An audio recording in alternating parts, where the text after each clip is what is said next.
ADDS plus इसके components को हम लोगों ने कवर करा। DNS रोल पे हम लोगों ने काम कर लिया है। फाइल एंड स्टोरेज यानी कि स्टोरेज पर कंप्लीट वर्क हो गया, इसको देखेंगे और इस पे कैसे काम किया जाता है वर्क करेंगे। एंड सर्वर इंस्टॉलेशन के पार्ट को कवर हो गया। ऑलरेडी हम लोगों ने यहाँ पे वर्क ग्रुप एंड डोमेन वगैरह पे काम कर लिया, कैसे होता है। कोर सर्वर का भी प्रैक्टिस आपको कर लेना चाहिए, मैंने बता रखा है core server install and manage कैसे कर रहे हैं, और उसकी कुछ ही सेटिंग्स होती है, उसको आपने ट्राई करना है। यहाँ पे हमारा एक सबसे इम्पोर्टेंट टॉपिक होता है NIC टीमिंग का, जो आज हम लोग कवर करने वाले हैं। म्यूट कर लीजिए। NIC teeming. सो क्या है एग्जैक्टली NIC टीमिंग? आज का जो टॉपिक है हमारा MCSA में या सिस्टम एडमिन के लिए, वो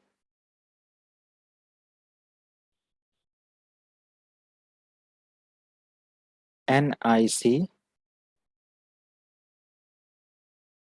टीमिंग। ओके, ये है क्या? कोई आइडिया? जो वर्किंग प्रोफेशनल है बता सकते हैं। जी सर। और हाँ एनएससी टीमिंग जो होता है ना सर, हर सर्वर में दो एनएससी कार्ड लगा होता है। अच्छा। हाँ और दोनों का सर नेटवर्क, मतलब एक का अगर नेटवर्क चला जाए तो एक का नेटवर्क उस पर रहे, इसलिए टीमिंग किया जाता है। दोनों एनएससी कार्ड को आपस में टीमिंग कर यस देना है। Right right. तो यहाँ पे सही आंसर है कि हमारा जो NIC टीमिंग है it is a load balancer या लोड बैलेंसिंग प्रोसेस, राइट। या फेल ओवर के लिए इसको इस्तेमाल किया जाता है। अगर हमारे पास एक सर्वर है और फॉर एग्जांपल इस सर्वर से मैंने एक होस्टिंग कर रखा है, और जो भी हमारे लेजिटमेट यूजर हैं वो inside and outside of organization से यूजर एक्सेस कर रहा है, ये यूजर है। अब ये एक्सेस कर रहा है इसके इन्फॉर्मेशन को एग्जैक्टली अगर आप यहाँ पे जो भी कनेक्शन लेकर दिए होंगे इस सर्वर पे, है ना कोई कनेक्शन तो आपने दिया होगा इंटरनेट चलाने के लिए, राइट। तो इसको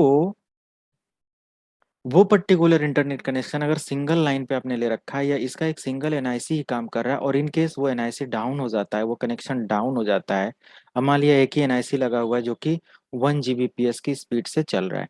अब ये अगर डाउन हो जाता है तो क्या हमारे जो यूजर हैं वो सर्विस एक्सेस कर पाएंगे? नहीं। इसी जगह पे अगर हम एक और NIC ले लेते हैं, लाइक NIC 2 ले लेते हैं, ओके, और भी आप ऐड कर सकते हैं, मल्टीपल्स ऑफ NIC ऐड कर सकते हैं। तो यहाँ पे NIC 2 आपने ले लिया, ये भी 1 Gbps है। तो सबसे पहले तो आप देखेंगे कि एक डाउन होगा तो दूसरा यहाँ पे अप रहेगा, यानी प्रॉपर तरीके से हमारा लोड बैलेंस रहेगा, वर्क करेगा, सारी चीजें। एक डाउन होगा दूसरा काम करेगा। फेल ओवर का भी यहाँ पे काम हो रहा है, जैसे डिस्क में एक डाउन हो रहा था दूसरा काम कर रहा था, वैसे ये भी आप समझ गए। वैसे हमने ADDS का भी दिखाया था, एक डाउन होगा दूसरा कैसे काम करा सकते हैं। DNS में भी कैसे फॉरवर्ड करके DNS को एक्टिव रख सकते हैं। तो हर एक सर्विसेज का इसमें यही होता है कि सर्विस डाउन नहीं होनी चाहिए, उसके लिए क्या अगर कंपोनेंट्स आप यूज करते हो। तो नेटवर्क के लिए ऑलरेडी नेटवर्किंग आप लोगों को पता है, IP देना, एवरीथिंग सब कुछ मैंने यहाँ पे बता रखा है।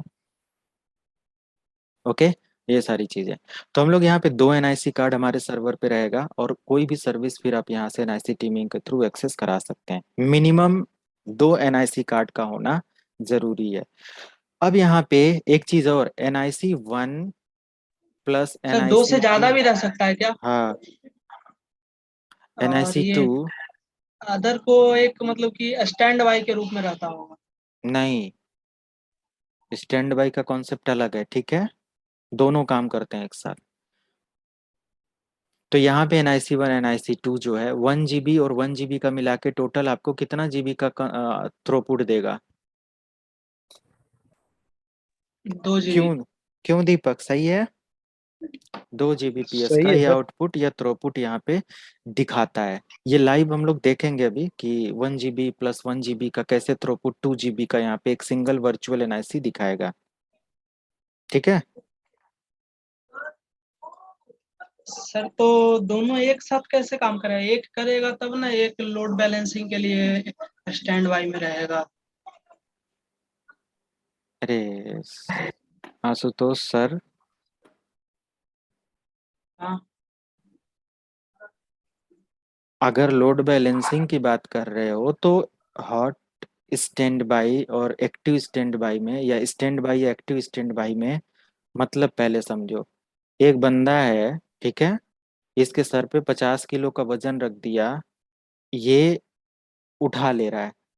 एक और बंदा है, ये इसके साथ आपने एक्टिव कर रखा है और इस पे 100 किलो का वजन कर दिया, तो ये 100 किलो का वजन क्या कर रहे हैं, ये दोनों एक साथ उठा रहे हैं, है ना। हाँ। ये लोड बैलेंसिंग होता है कि 100 किलो का वजन दोनों एक साथ उठा रहे हैं। एक्टिव और स्टैंड बाई मोड में क्या होगा कि एक हमारा ट्रैफिक मैनेज कर रहा है, एक 100 किलो उठा रखा है, और जब ये मर गया तब ये आ गया, समझ गए। ओके। तो फिर 2 Gbps कैसे यहाँ पे मिलेगा, दोनों एनआईसी एक साथ कैसे काम करेंगे, एक डाउन हो जाएगा। ऐसे कंडीशन में अगर एक डाउन हो जाएगा एक उसमें, तो हमारा क्या होगा, एक वर्चुअल एनआईसी कार्ड यहाँ पे क्रिएट होकर काम करता है। ट्रैफिक इसको भी नहीं समझेगा, ट्रैफिक इसको भी नहीं, एक वर्चुअल वी एनआईसी समझ लो बन जाता है, ठीक है, जो कि वी एनआईसी 1+1, यानी दोनों एनआईसी का एक मिक्सअप होता है। तो एक्टिव मोड और स्टैंड बाय मोड का कॉन्सेप्ट अलग होता है, वो राउटर और उधर पड़ा होगा, सीसीएनए का मॉडल यहाँ पे मत इम्प्लीमेंट करो, ठीक है। वो राउटर में था कि एक राउटर या वीआर राउटर की जो बात कर रहे थे एचएसआरपी का, वो तो नहीं यहाँ पे ऐड कर रहे हैं, क्यों। मुझे वही ध्यान आ गया। नहीं, वो ध्यान यहाँ पे नहीं, नहीं तो कंफ्यूज होंगे ना, वो अलग चीज था।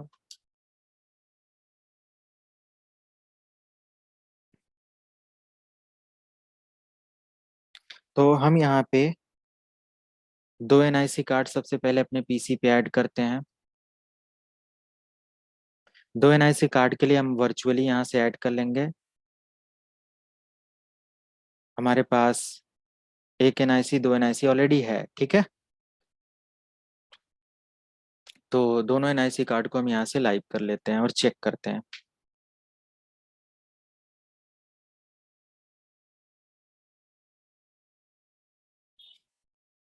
रिफ्रेश हो रहा है I think server. Window R ncpa.cpl। एक एनआईसी कार्ड डिसेबल है, एक लाइन है और एक और यहाँ पे है, तो मैं इसको भी इनेबल कर लेता हूँ और इस पर मैं कोई भी आईपी दे सकता हूँ, राइट। ये जो हमारा आईपी एड्रेस यूज कर रहा है लैन वाला, ये कितना आईपी यूज कर रहा है, 10.192.168.100.50, ओके। और ये जो यूज कर रहा है, अभी कुछ नहीं शायद यूज कर रहा होगा।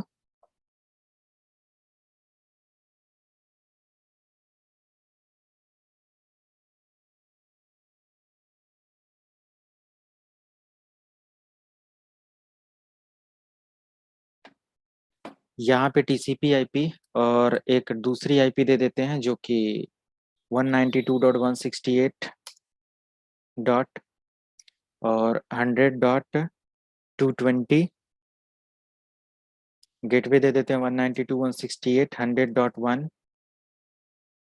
और डीएनएस 192.168.100.50 एंड जस्ट ओके कर दिया, यस कर दिया, क्लोज कर दिया। और इस पर भी हमारा एनआईसी मतलब ये हमारा अवेलेबल हो गया। आ जाते हैं लोकल सर्वर पे।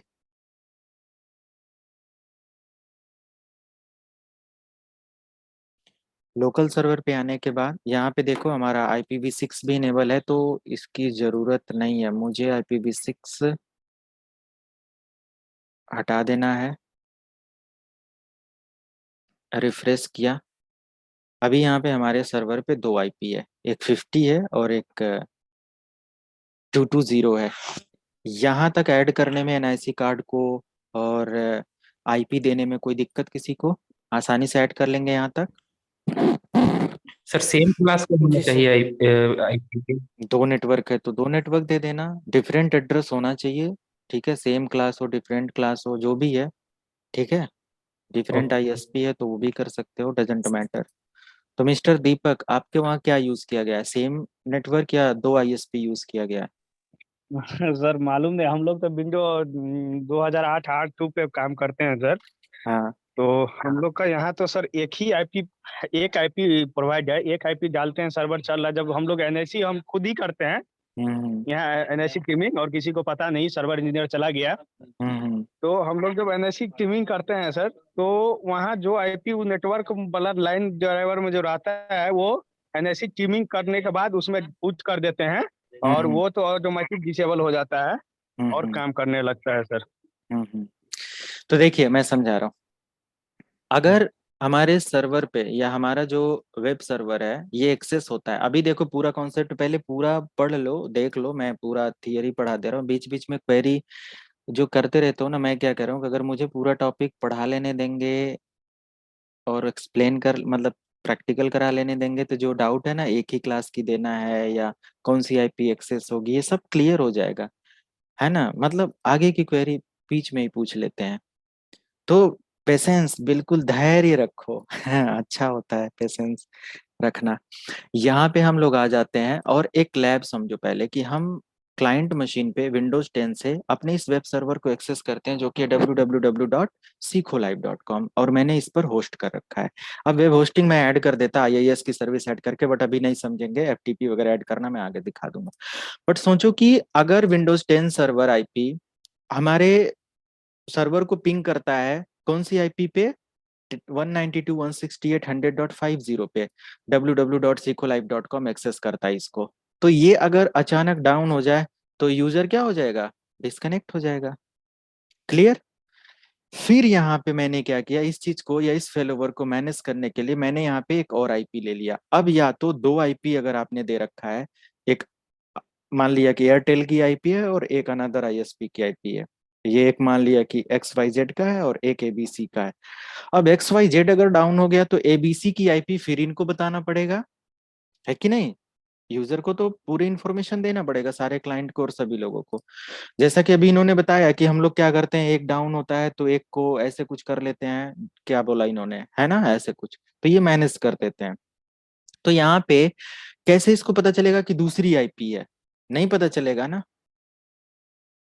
दूसरी आईपी, दो दो आईपी कैसे हम क्लाइंट को बताएंगे कब इसको एक्सेस करना है, कब इसको एक्सेस करना है, समझ रहे हो हमारी बात को। सर्वर पे लगाया दो एनआईसी कार्ड, एनआईसी 1 और एक लगाया एनआईसी 2। एनआईसी 1 का जो आईपी एड्रेस है 192.168.100.50 है, और एनआईसी 2 का जो एड्रेस है 192.168.100.220 है। अब अगर वेब सर्वर एक्सेस कर रहा है कोई यूजर, मान लिया यहाँ से www.sekholive.com, तो या तो ये इस आईपी के थ्रू एक्सेस करेगा एट अ टाइम। अब दोनों तो नहीं इसको बता के रखेंगे ना, क्योंकि वो थोड़ा सा अनमैनेजेबल फॉर्मेट हो जाएगा कि अभी ठीक है इस पे चलाओ, जब ये डाउन हो जाएगा तो हम तुरंत इस वाली आईपी को यूज करना, ऐसा नहीं। तो हम इन दोनों एनआईसी कार्ड को क्या करते हैं, एक वी एनआईसी कार्ड में कन्वर्ट कर देते हैं, वर्चुअल एनआईसी में। और वर्चुअल एनआईसी कार्ड का जो एड्रेस होता है वो क्या होता है, एक अलग क्रिएट हो जाता है। क्यों, जो वीएनआईसी कार्ड का एड्रेस होगा ये एक्सेसिबल होगा हमारे इस क्लाइंट द्वारा, इसको पता ही नहीं कि इसको है या इसको जाना है। समझ में आया। ये इस वीएनआईसी को एक्सेस करेगा, और इसमें से अगर एक डाउन भी हो जाता है तो वीएनआईसी के साथ ये जुड़ा हुआ है, ये इस पर और इस पर ट्रैफिक भेजता रहेगा। क्लियर है, क्लियर है। हाँ Yes, सर। sir. अब ये इनेबल करना काफी इजी है, सिंपल देखो यहाँ पे एनआईसी टीमिंग डिसेबल है, जस्ट इस पे क्लिक करना है। अब यहाँ पे हमारा 1 Gbps और 1 Gbps का दो एनआईसी कार्ड है, दोनों की इन्फॉर्मेशन कितना सेंड और रिसीव हो रहा है ये पूरी इन्फॉर्मेशन देख सकते हो। ठीक है। अब हमें करना क्या है, यहाँ पे या तो यहाँ पे क्लिक करके न्यू टीम क्रिएट कर लो, टीम मतलब एक साथ ऐड कर लो, या यहाँ से भी आई थिंक आ जाएगा, नहीं आ रहा है, यहाँ से भी I think add new team यहाँ से भी कर सकते हैं। तो ये हमारा एरिया है जहाँ से ब्लैंक है, तो हम न्यू टीम पे क्लिक करते हैं।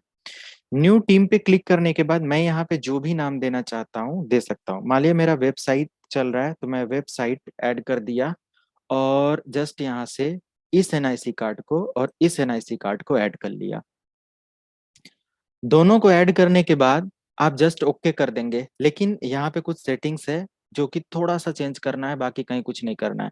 स्विच इंडिपेंडेंट रहने देंगे और यहाँ से एड्रेस हैश ले लेंगे। ठीक है, ये लोड बैलेंसिंग मोड में आपका क्या हो जाएगा, वर्क करेगा। अब यहाँ पे क्वेरी अभी किया था कि एक्टिव और स्टैंड बाय मोड में रहेगा कि कैसे काम करेगा, तो कह रहा है नन। स्टैंड बाय अडॉप्टर क्या है? नन। All adopter active. मैंने क्या कर रखा? दोनों को लोड बैलेंसिंग के लिए इनेबल कर रखा है। अब अगर यहाँ से आप चाहते हो कि इंटरनेट वाला एक्टिव रहे तो ये, या देखो यहाँ पे प्राइमरी टीम एनआईसी डिटेल्स, ये कह रहा है कि स्टैंड बाय अडॉप्टर किसको चाहते हो कि वो तब एक्टिव हो जब पहली लाइन डाउन हो जाए, तो ऐसा अगर करना चाहे तो कर सकते हैं, ठीक है। लेकिन वहां पे एक मतलब जो ये पर्पज के लिए आप कर रहे हो ये बेस्ट आंसर रिजल्ट नहीं देगा। आपके पास अगर दो लाइन है तो दोनों को एट अ टाइम एक्सेस कराओ ना। 1 GB प्लस 1 GB, हमारे जो यूजर होंगे कितने खुशी खुशी हमारे इंफॉर्मेशन को एक्सेस कर रहे होंगे, कितना मतलब कि ऑप्टिमाइज वे से एक्सेस कर रहे होंगे, है कि नहीं। अगर हम एक को डाउन ही रखना है तो पता चले हमारा सर्वर 3 महीने 6 महीने एक ही लाइन पे अच्छे से चल रहा है और स्लो सर्विस के साथ काम कर रहा है, तो फिर दूसरी लाइन का क्या मतलब है? दोनों को एक्टिव रखो ना, क्यों? दोनों का चार्ज दे रहे हैं ना हम। Yes or no?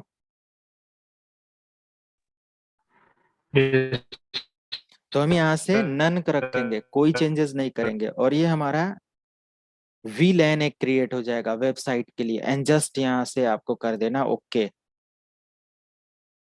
सेव हो गया, एक एक्टिव मोड में आ गया और एक फेल हो गया। थोड़ी देर वेट करो।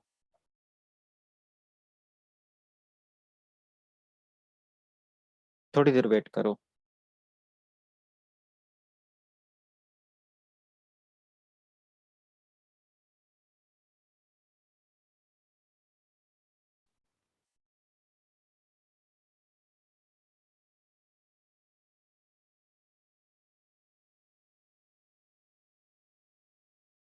थोड़ी देर वेट करते हैं। हो गया दोनों एक्टिव, ठीक है। सर हेलो, एक बार NSPA.cpl में आइए ना सर। मैं सब दिखा रहा हूँ अभी, ये समझ में आ गया यहाँ तक? फिर आगे भाग रहे हो सभी लोग। ये जी समझ सर। में आ गया ना? एनआईसी मतलब हमारा ये हो गया। अब देखो यहाँ पे जो दो एनआईसी कार्ड था वो दिख रहा है? दो। नहीं दिख रहा है, यानी कि हमारा यहाँ पे कुछ चेंजेस हुआ है। आ जाते हैं इस कार्ड पे, और यहाँ पे हमारा लैन वन और लैन वन सॉरी इंटरनेट, ये दोनों क्या इनेबल है। अगर आप यहाँ पे राइट क्लिक करके इसकी प्रॉपर्टी ओपन करते हो और इसके आईपी वर्जन 4 की सेटिंग में आते हो तो ये देखो डिसेबल है।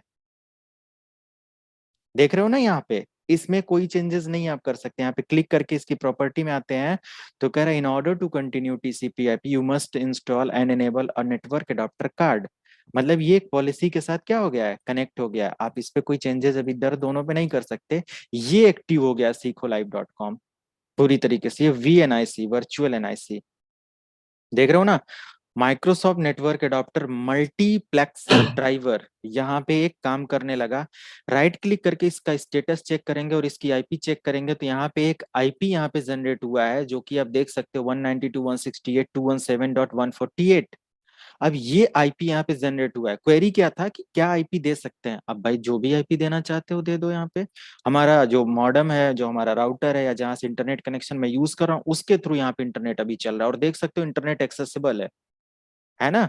मैं यहाँ पे अगर आईपी चेंज करना चाहता हूँ राइट क्लिक करूंगा और आईपी वर्जन 4 की प्रॉपर्टी अगर हम दे दें और यहाँ पे मैं दे दूं 192.168.100 डॉट और एक काम करो 230 एंड जस्ट यहाँ से ऐड करो, गेटवे दे दो एक, एंड 100.1।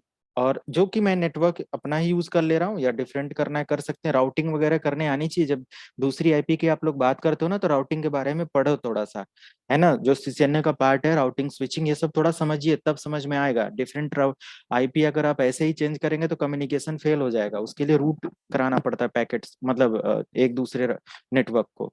तो यहाँ पे मैंने कर दिया डीएनएस की आईपी 100.50। ये कॉन्फ़िगरेशन समझ में? मैं सेम नेटवर्क यूज कर रहा हूँ।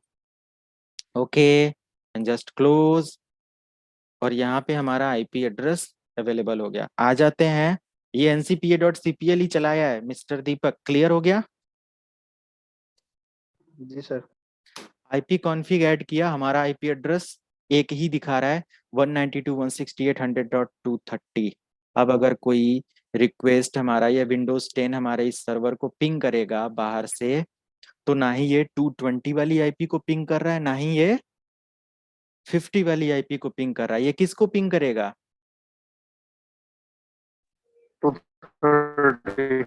230 को। यस, समझ गए आप लोग। मैं लॉगिन करके दिखा देता हूं।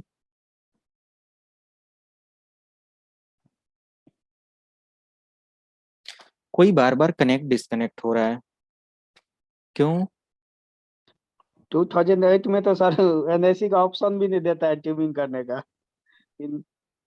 अच्छा, उसमें अभी अलग से पीएसपी 9.0 डालना पड़ता है। हाँ, पुराने उसमें फ्रेमवर्क और ये सब इंस्टॉल करने पड़ते हैं कुछ सर्विसेज के लिए।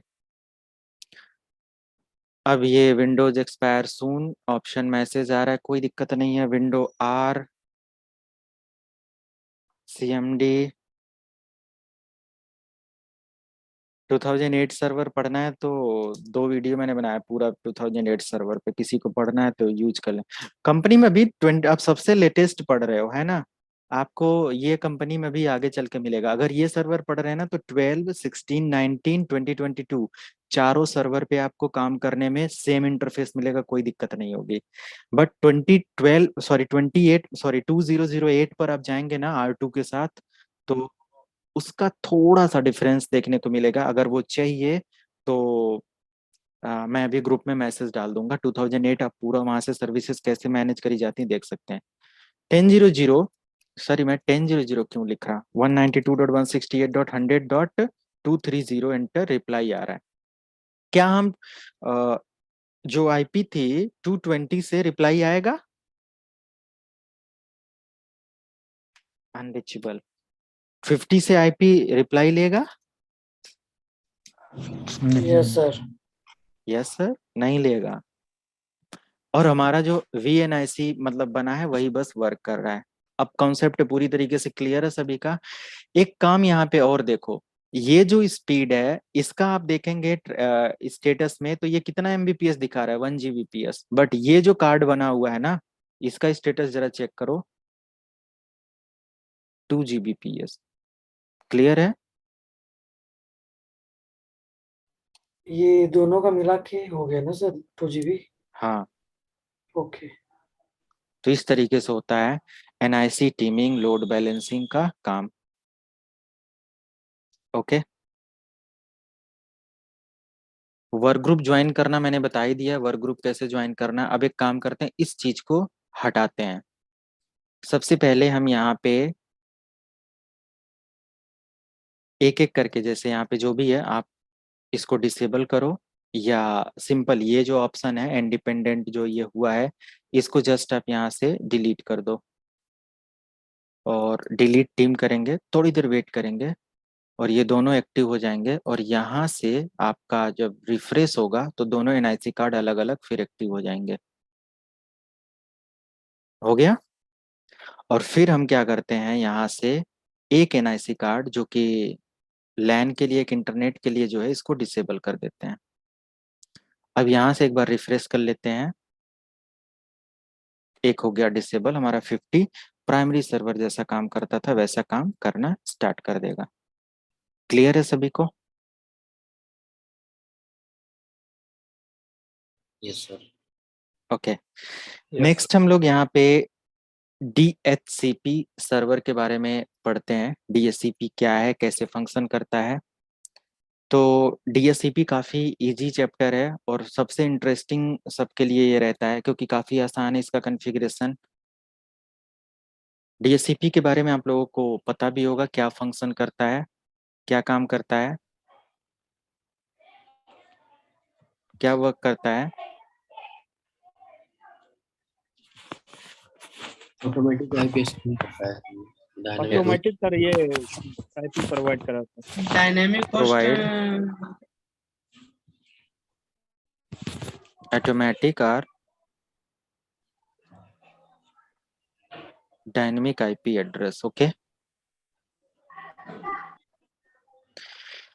तो ये ऑटोमेटिक IP एड्रेस प्रोवाइड करने के लिए यूज किया जाता है। मान लिया कि आपके पास एक सर्वर है, this is the DHCP server. And आपके नेटवर्क में 50 क्लाइंट काम कर रहे हैं, तो 50 क्लाइंट को कनेक्ट करने के लिए हम लोग क्या यूज करते हैं, स्विच वगैरह यूज करते हैं। तो सर्वर को स्विच के साथ कनेक्ट कर दो, बाकी इससे जो भी है 50 क्लाइंट या एक और स्विच लगा के आप ऐड कर दो, ऐसे कनेक्ट कर दो। अब ये मान लिया कि अभी मैं यूज करता हूँ, यहाँ पे 10 क्लाइंट हैं और एक कम यूजर हैं, तो आसानी से आप मैनुअल आईपी मैनेज कर सकते हो, है ना। 10 20 50 आईपी देना हो तो ठीक है, यूजर आसानी से, बट 50 आईपी में भी दिक्कत हो जाएगी जब कहीं पे ट्रबल शूटिंग की बात आएगी। आपको क्या पता कि यहाँ पे क्या आईपी चल रही है, यहाँ पे क्या चल रही है, यहाँ पे, है ना, मैनुअल देने में प्रॉब्लम होगी। तो वहां पे हम लोग डीएससीपी सर्वर इंस्टॉल करते हैं। ये क्या करता है, ऑटोमेटिक रेंडम आईपी प्रोवाइड करता है। सबसे इंपॉर्टेंट इसका फीचर है, रेंडम आईपी जनरेट करता है। यानी कि जो आएगा पहले उसको वो एक आईपी दे देगा, दूसरी बार जो आएगा उसको रेंडमली अनदर आईपी दे देगा। यहाँ पे एक पूल डिजाइन करना पड़ता है। इस पूल में हम डिफाइन करते हैं कि तुम्हारा स्टार्टिंग रेंज क्या होना चाहिए, फिर डिफाइन करते हैं सर्वर पे कि एंडिंग रेंज क्या होना चाहिए। अब स्टार्टिंग मान लिया कि सर्वर पे यूज किया 10.0.1 से, या सॉरी 10 से, एंड आईपी जो होनी चाहिए वो 200 तक होनी चाहिए। तो यहाँ पे 10 200 के बीच में जितने नंबर हैं उतने क्लाइंट को आईपी ये प्रोवाइड कर सकता है।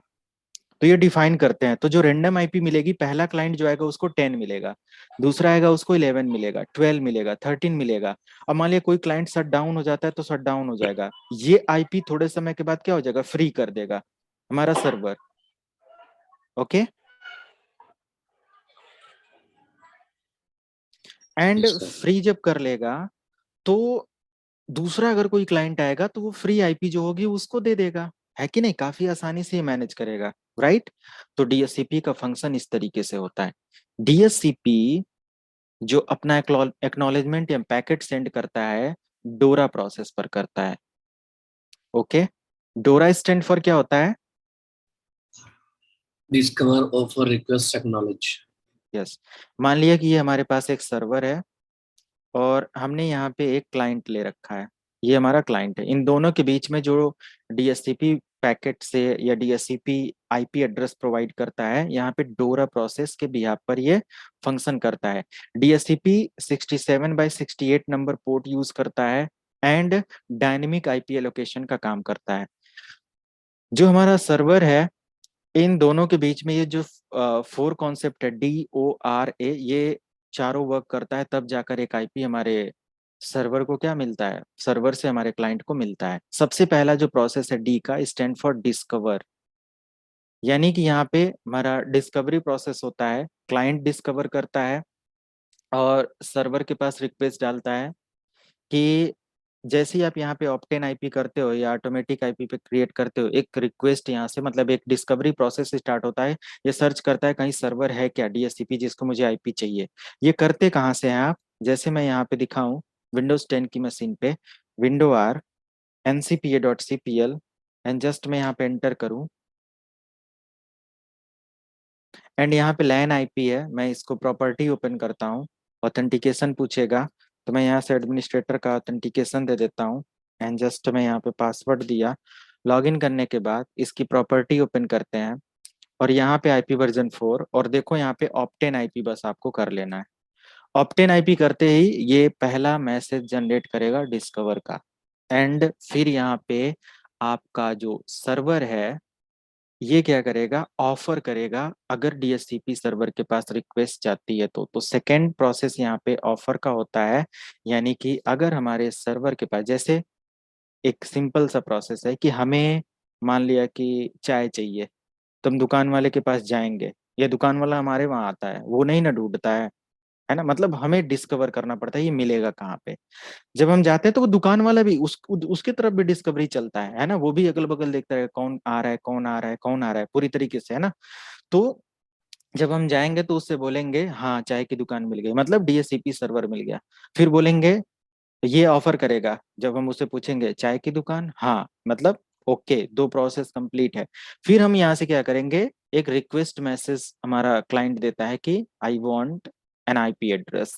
ऐसे हम कहते हैं आई वांट अ टी, मुझे एक चाय चाहिए।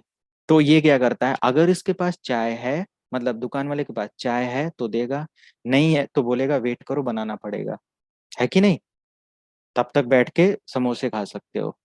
ऐसे ही यहाँ पर जो हमारा रिक्वेस्ट है, अगर सर्वर को पता चलता है और सर्वर इसको फुलफिल करता है, तो रिक्वेस्ट जो हमारी होती है हमारे मतलब आईपी अवेलेबिलिटी पे होता है, डीएससीपी की अवेलेबिलिटी पे होता है। मान लिया कि जो पूल का रेंज था वो एंड हो चुका है, सभी को आईपी फुल हो चुकी है, हमारे सर्वर के पास पूल रेंज बचा ही नहीं है, तो क्या नए यूजर को आईपी मिलेगी? नहीं मिलेगी ना। तो क्या होगा, सर्वर बोलेगा कि एक काम करो, अभी वेट करो, हम बिजी हैं। या तो ये बिजी भी हो सकता है ना, थोड़ा टाइम भी लग सकता है, कभी बिजी हो सकता है ट्रैफिक की वजह से, ये सब चीजें, तो भी इनको वेट करना पड़ेगा। और फाइनली अगर इसमें आईपी ही नहीं है, तो इन दोनों के बीच एक आईपी जनरेट होती है जिसको बोला जाता है अपीपा आईपी। अपीपा आईपी का रेंज 169 से स्टार्ट होता है, और स्पेसिफिक अगर हमारा डीएससीपी सर्वर नहीं है तब अपीपा आईपी वहां पे काम करता है। और अपीपा का फुल फॉर्म होता है automatic private internet protocol addressing. अपीपा IP एक रैंडम आईपी जनरेट कर लेगा और आपके किसी अनदर कंप्यूटर से ये कनेक्ट नहीं होगा आपके डोमेन के अंदर। अपीपा आईपी का स्पेसिफिक रेंज होता है, आप यहाँ पे ट्राई कर सकते हैं अपीपा आईपी रेंज, तो डेफिनेटली यहाँ पे आपको मिलेगा कि इट इज स्टार्ट फ्रॉम 169.254.0.1 से 169.254.255.254। This is the range for APIPA IP. Okay, automatic private internet protocol addressing. APIPA to APIPA communicate होगा, बट अपीपा टू अनदर आप कम्युनिकेट करेंगे तो नहीं होगा। तो यहाँ पे हमारा क्या होगा, डीएससीपी फुलफिलमेंट नहीं होगा, तब अपीपा वर्क करता है। लेकिन अगर डीएससीपी फुलफिल कर लेता है प्रोसेस को और रिक्वेस्ट को अप्रूव कर देता है, तो एक्नॉलेजमेंट मिल जाता है, और फाइनली हमारे इस मशीन को एक आईपी अलॉट हो जाता है। तो डोरा प्रोसेस पे ये काम करता है। तो ठीक है, चाय वाले की दुकान खोजा, चाय वाले ने ऑफर किया, हमने कहा कि ठीक है मुझे एक चाय दे दो, फिर उसने कहा कि ठीक है ये लो चाय हमारे पास अवेलेबल है, दे दिया। उसके बाद आगे की सर्विस कंटिन्यू रखेंगे। एक पर्टिकुलर टाइम सेशन यहाँ पे भी होता है कि 10 मिनट तक चाय पियोगे, 20 मिनट तक, आधा घंटा, वैसे ही हमारे सर्वर की आईपी का लीज ड्यूरेशन होता है कि आईपी तो मिल गई, तो इसका लीज ड्यूरेशन कितनी देर तक ये आईपी हमारे सर्वर और हमारे क्लाइंट के बीच में मतलब ओके रहेगी। तो डिफॉल्ट वैल्यू जो होता है 8 डेज का होता है, इसको मिनिमम शायद आवर्स के अंदर भी आप कर सकते हैं, एंड मैक्सिमम 999 डेज तक कर सकते हैं। इस ड्यूरेशन हमारा सर्वर कंटिन्यूअस आईपी बनाए रखेगा, एंड देन एक रिफ्रेश जनरेट करता है, और हमारी पूरी टेबल जो होती है, लिस्ट होती है, बाइंडिंग आईपी जो होती है, वो रिफ्रेश होती है। ओके, तो ये जरूरी भी है, अगर रिफ्रेश नहीं होगा तो सर्वर अपनी लिस्ट को, अपने आईपी को प्रॉपर मैनेज नहीं कर पाएगा, तो जरूरी है लीज ड्यूरेशन। तो ये सारी चीजें होती हैं। डीएससीपी सर्वर के कुछ फीचर होते हैं, जैसे फीचर एंड स्कोप की बात करें, तो पहला जो फीचर होता है वो बोला जाता है स्कोप। सेकंड फीचर आपका जो होता है वो बोला जाता है एक्सक्लूजन, EXCLUSION, एक्सक्लूजन। थर्ड आपका हो जाता है रिजर्वेशन। एक आपका आ जाता है सुपर स्कोप। एंड ये अभी यही समझते हैं। स्कोप मतलब होता है रेंज,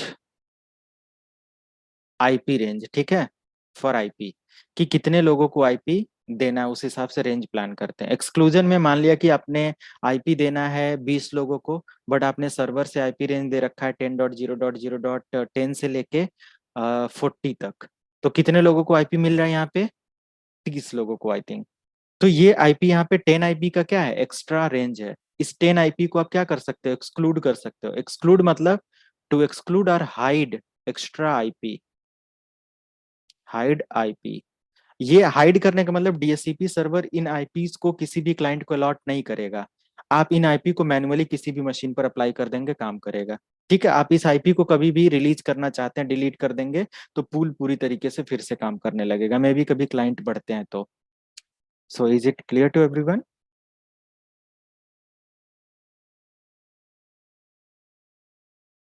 हेलो।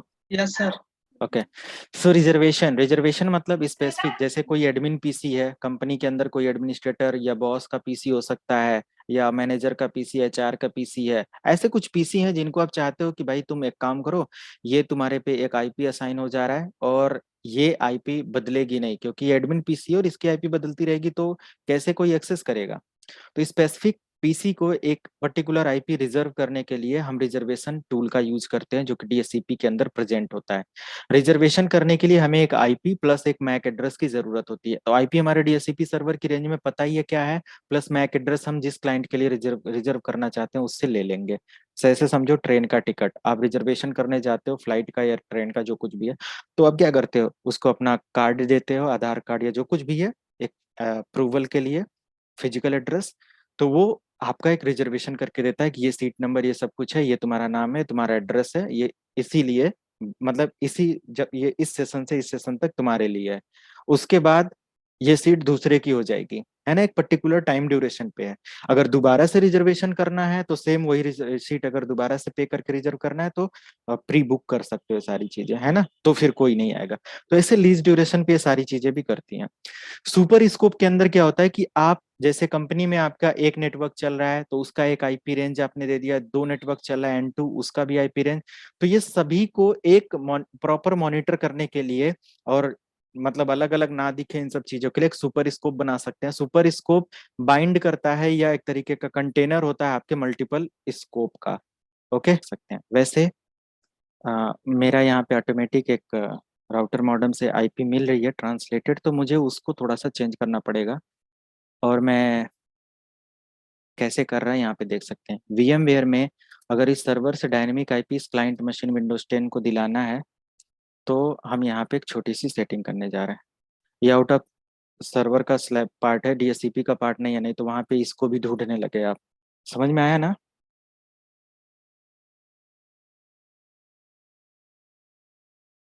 Yes sir. तो क्या सेटिंग करना पड़ता है, तो मतलब इंडस्ट्री एक्सपीरियंस लोग बताइए जल्दी से। कैसे, मान लिया कि हम VMware पे यूज करना चाहते हैं तो क्या एडॉप्टर सेटिंग रखेंगे? VM एडॉप्टर्स पढ़े हैं आप लोग? नहीं?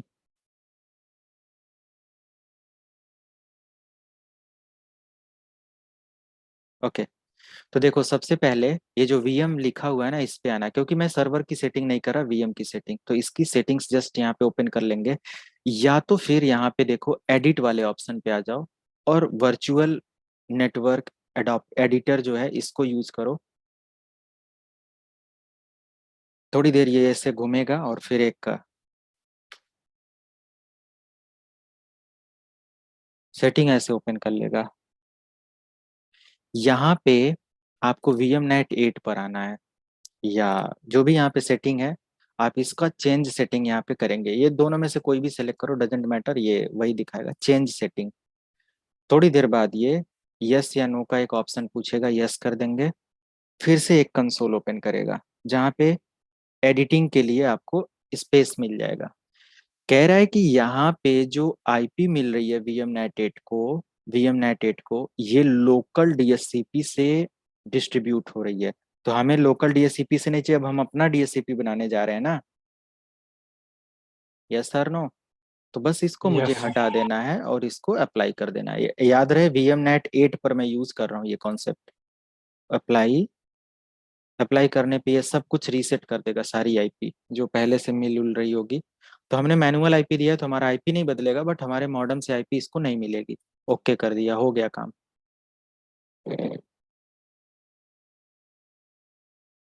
दोनों मशीन की राइट सेटिंग पर आ जाना है, राइट क्लिक करके, और यहाँ पे जो हमारा करंट एडॉप्टर काम कर रहा है ये नेट का कर रहा है, और यहाँ से हमारा जो नेट 8 है उसको सेलेक्ट कर लेना है, कस्टम करेंगे और यहाँ से VMNet 8 पर आ जाएंगे। यही था सेटिंग जो कि लोकल डीएससीपी के लिए मैं यूज करने जा रहा हूँ। और इधर विंडोज 10 पर भी मैं एक काम करता हूँ, सेटिंग।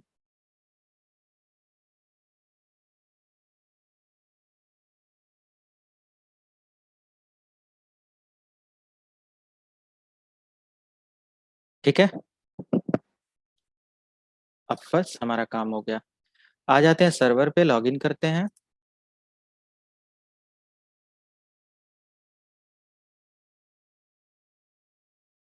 पासवर्ड और डीएससीपी रोल को इंस्टॉल करते हैं।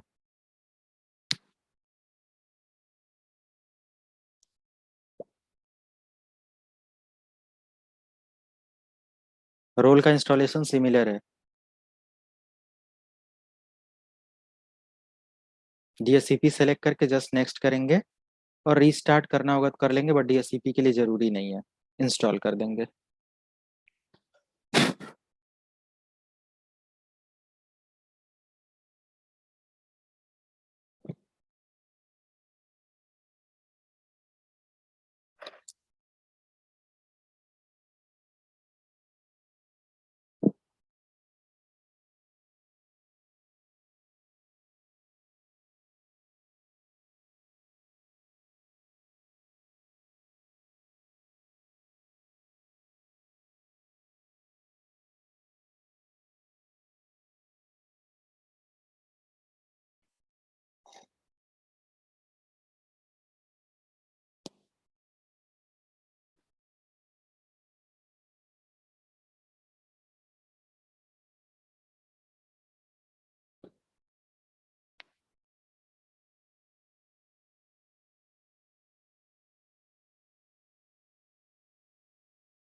ओके, हो गया।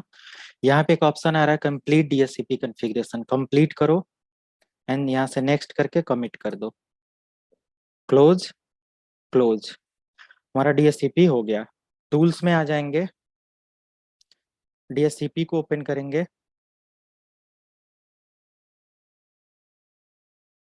एंड यहीं पे हमें सारी सेटिंग DSCP की करनी है।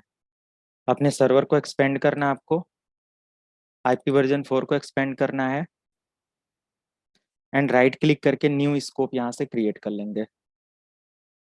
स्कोप का कोई भी नाम दे देंगे, नेटवर्क 1 मैंने दे दिया, नेक्स्ट कर देंगे, रेंज डिफाइन कर देंगे। मान लिया मैं देना चाहता हूँ 180 से लेकर 195 तक, और नेक्स्ट करना है। कह रहा है कि एक्सक्लूड एड्रेस करना है, उसमें से कुछ रेंज हाइड करना है, नहीं अभी नहीं, बाद में कर लेंगे। कह रहा है डिफॉल्ट लीज ड्यूरेशन 8 डेज का है, 8 डेज रहता है, तो 8 दिन ही रहने देना है या घंटे या मिनट में भी रखना है, तो ज्यादा कम नहीं करेंगे, 8 डेज ही रहने देंगे, मैक्सिमम 999 लेकर जा सकते हैं। नेक्स्ट करेंगे। कह रहा है कि DSCP का अदर ऑप्शन जैसे गेटवे वगैरह कॉन्फ़िगर करना है, राउटर की IP वगैरह देना है, तो राउटर वगैरह IP अगर है तो गेटवे दे देंगे, नहीं तो नो कर देंगे। नेक्स्ट करेंगे और फिनिश कर देंगे। यहाँ पे ये रेड मार्क रहेगा, मतलब एक्टिवेट नहीं है, इसको राइट क्लिक करके एक्टिवेट कर देना है। आ जाएंगे क्लाइंट मशीन पर और हमारा DSCP IP मिल जाएगा इधर। मैं यहाँ से ऑप्टेन IP कर ही दिया हूँ, जस्ट ओके कर दूंगा, ओके। और आइडेंटिफाई कर रहा है,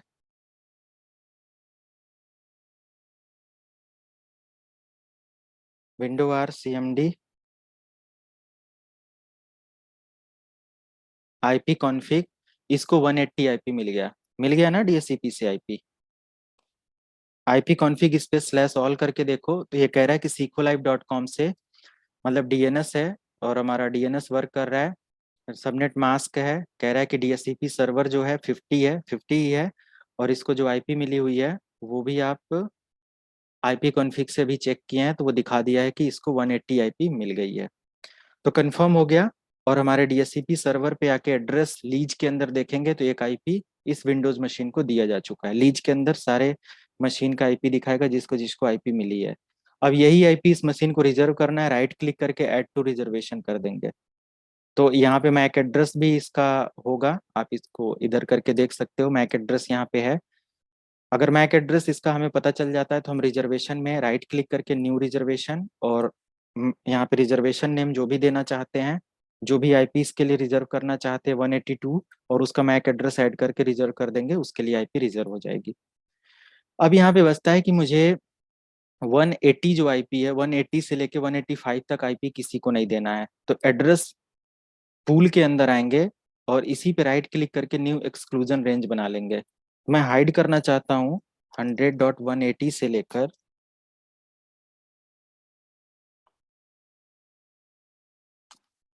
85, ऐड कर दिया तो हमारा 86 आईपी अगले को मिलेगा। इसी को एक बार इनेबल डिसेबल कर लें, डिसेबल कर दिया।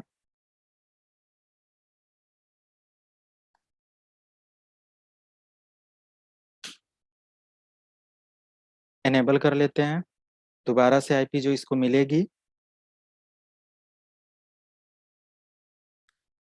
वो 86 मिलनी चाहिए क्योंकि मैंने हाइड कर रखा है।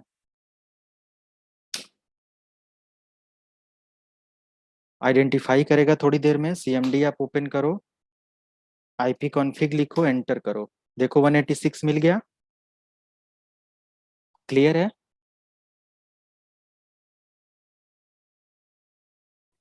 Yes sir. तो इस तरीके से आप डीएससीपी की कॉन्फ़िगरेशन करते हैं। मल्टीपल्स आप स्कोप बना सकते हैं, डिफरेंट डिफरेंट नेटवर्क अगर बनाना है। रिले एजेंट कॉन्फ़िगर करना है तो आप रिमोट एक्सेस की सर्विस के थ्रू इसको कॉन्फ़िगर कर सकते हैं, जहाँ से स्टैटिक राउटिंग वगैरह करना पड़ेगा, बट वो रोल आगे हम लोग कॉन्फ़िगर करेंगे। एंड अब यहाँ पे जिसको भी आईपी मिली हुई है, ये रिफ्रेश करके आप देखेंगे तो यहाँ पे अपडेट हो जाएगा। रिजर्वेशन में आपने स्पेसिफिक अगर रिजर्वेशन कर रखा है तो वो मिलेगा। और इस तरीके से काम होता है। कभी भी आप डीएससीपी पूल के अंदर आप इसको रिजर्वेशन मतलब एक्सक्लूजन को डिलीट करना चाहते हैं, डिलीट कर सकते हैं और ये फिर उस हिसाब से आईपी देना स्टार्ट कर देगा। तो ये डीएससीपी का सेटअप रहा। डीएससीपी का यहाँ से बैकअप, जैसे कि आपने इसको सब कुछ कॉन्फ़िगर कर दिया है और मैं भी गलती से कभी डिलीट हो जाए या जो कुछ भी है हटाना पड़े, फिर बाद में वही चीज़ चाहिए, तो आप इसको डिलीट अगर कर देते हैं तो ये चीज़ आपको क्या करना पड़ेगा, आईपी वर्जन 4 पे राइट क्लिक करके, सॉरी सॉरी ये सर्वर पे राइट क्लिक करके बैकअप करना पड़ेगा। और पूरा का पूरा ऐसे ही कॉन्फ़िगरेशन आपका C32 सिस्टम 32 के अंदर डीएससीपी का एक डायरेक्टरी बना होगा, आप देख सकते हैं सिस्टम 32 डीएससीपी, इसको जस्ट ओके कर देंगे, बैकअप बन जाएगा। ओके, कभी भी आप इस स्कोप को अगर डिलीट कर देते हैं यहाँ से तो यस कर देंगे, डिलीट हो जाएगा। राइट क्लिक करके सर्वर पे रीस्टोर कर लेंगे और यहीं से आपका क्या हो जाएगा, रीस्टोर हो जाएगा और वही चीज़ आपको यहाँ पे दोबारा से मिल जाएगी। सो प्रैक्टिस करते रहेंगे और वीडियो वगैरह एक्सेस करते समय अगर कोई लैब वहाँ पे नहीं है ना तो इन्फॉर्म कर देंगे, है ना, तो मैं अपलोड कर दूंगा उसको तुरंत। नहीं, लैब सारे वहाँ पे हैं सर। तो अभी हम लोग आज का सेशन स्टार्ट करते हैं। सर एक क्वेश्चन था हाँ, कि राउटर और सर्वर दोनों पे सेम आईपी डाल सकते हैं क्या? नहीं, किसी भी दो डिवाइस पे सेम आईपी नहीं डाल सकते। सर आईपी जो हम लोग डालते हैं वो अपने मन से कुछ भी डाल सकते हैं या सीरीज के अकॉर्डिंग? कंपनी के अंदर आईपी जो मिलती है वही, बाकी लोकल एरिया में आप कोई भी आईपी यूज कर सकते हैं। जैसे अभी हम लोग प्रैक्टिस में डालते हैं ना, हाँ, तो कोई भी आईपी डाल तो सकते हो। 198.168.100.0 या हाँ, ये कुछ जो भी। जीरो का वैल्यू डालते हैं, ये जीरो से लेके आगे मतलब कि कुछ भी समथिंग अपने मन से डाल सकते हैं ना? हाँ, कुछ भी डाल सकते हैं। ठीक है, ठीक है। आपको जब अपने कंप्यूटर पे बस प्रैक्टिस करना है तो कोई भी ए क्लास, बी क्लास, सी क्लास, कोई भी आईपी यूज करो।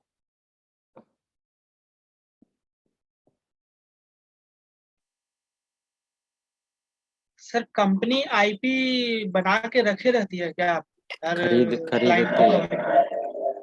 हाँ। आईएसपी से खरीदना पड़ता है। अच्छा, आईपी को खरीदना पड़ता है। हाँ। हाँ, एक बार वो आईपी वो सब मीटिंग में ये बात आप बताया था। हाँ, ठीक है, तो ग्रुप पॉलिसी ऑब्जेक्ट पे आ जाते हैं। ग्रुप पॉलिसी ऑब्जेक्ट जो बोला जाए तो यहाँ पे परमिशन डिप्लॉय करने के लिए होता है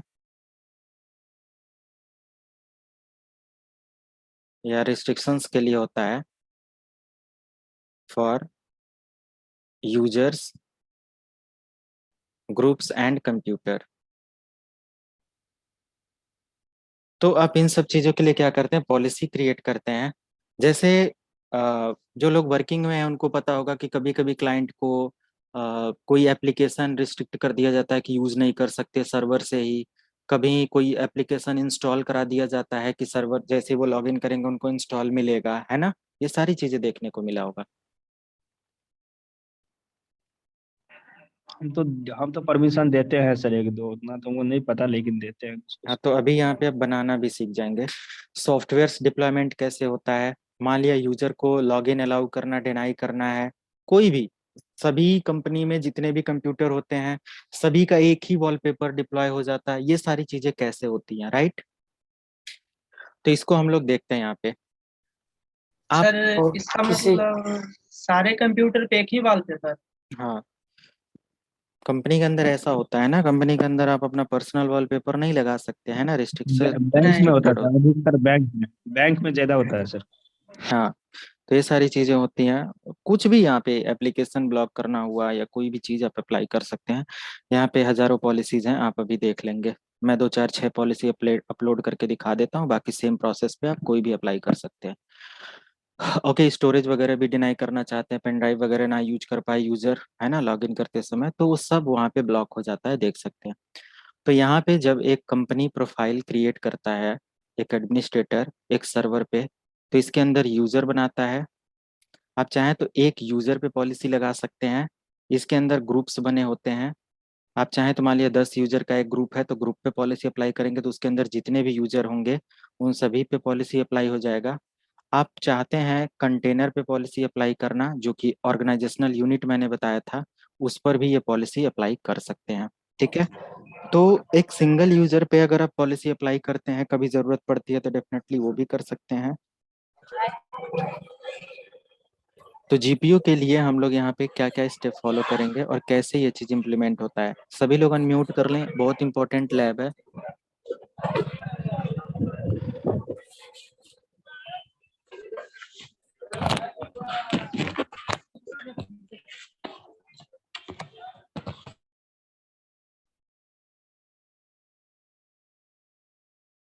वीडियो स्टॉप कर लें, प्रेम सिंह। ओके, तो मेरा ये क्लाइंट मशीन लॉगिन हो रहा है और हम सर्वर को यहाँ से लॉगिन कर लेते हैं।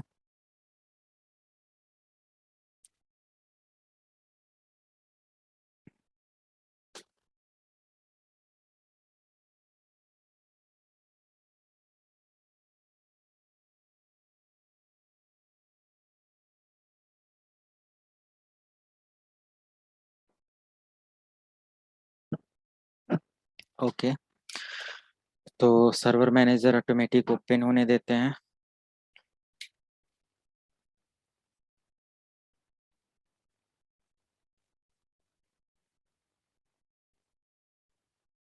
सर ये ऑटोमेटिक ओपन क्यों हो जाता है, इसका कुछ? नहीं, ऐसा ही बनाया गया है। अच्छा, ऐसा बनाया गया है।